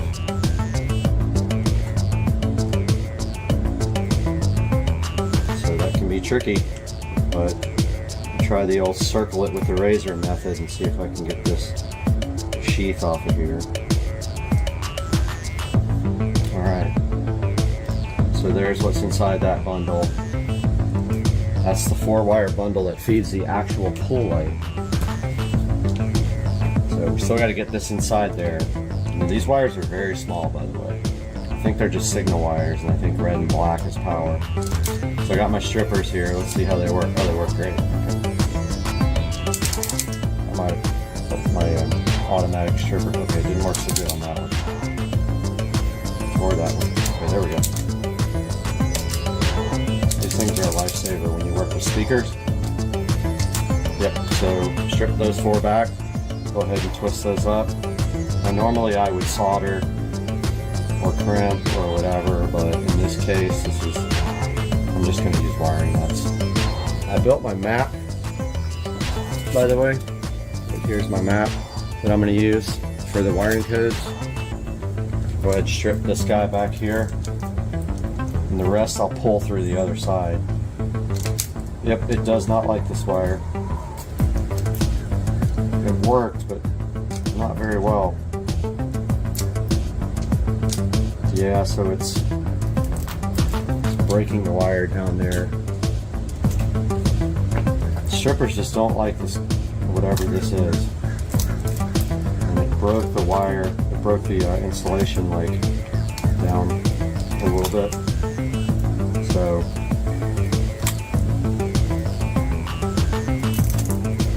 I'm gonna go ahead and strip it manually, I guess. This wire has some kind of like plastic coating on it. Yeah, see, it broke the insulation down here.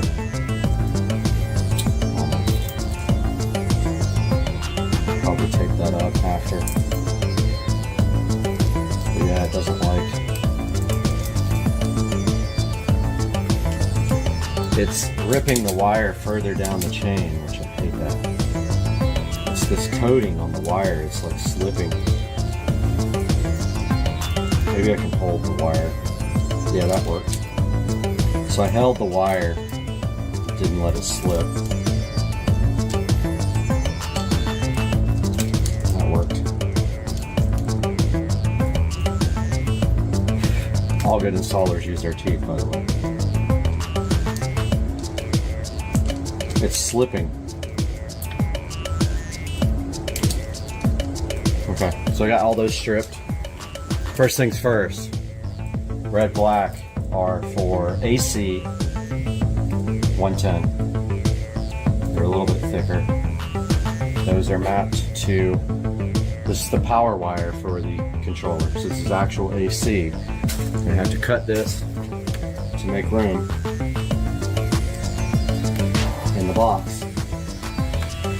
Don't need a lot, but I don't want to leave myself with not too much. Scary, scary, scary, scary, scary. Now I gotta strip this back.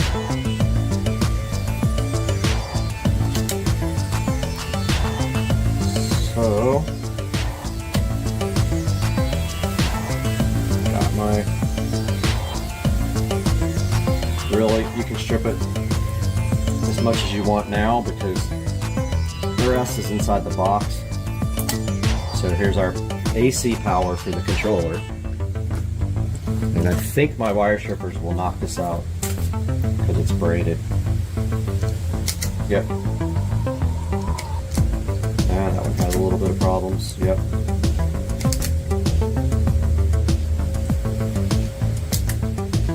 Need a little bit more on the white. And the white kind of short.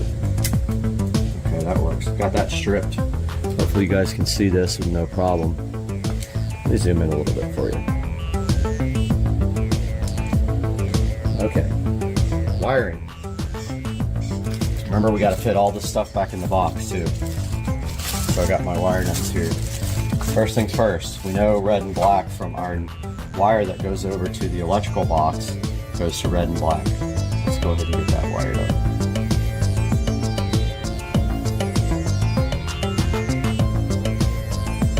Actually, I almost did that wrong. This is for AC power, so I had the wrong one. Push this down as much as I can in the box.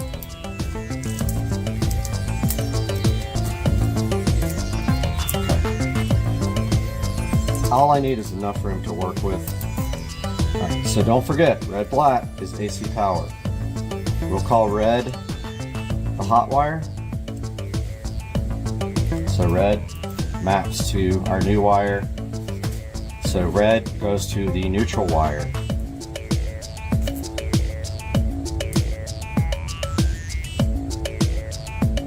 And that's the one where there was some insulation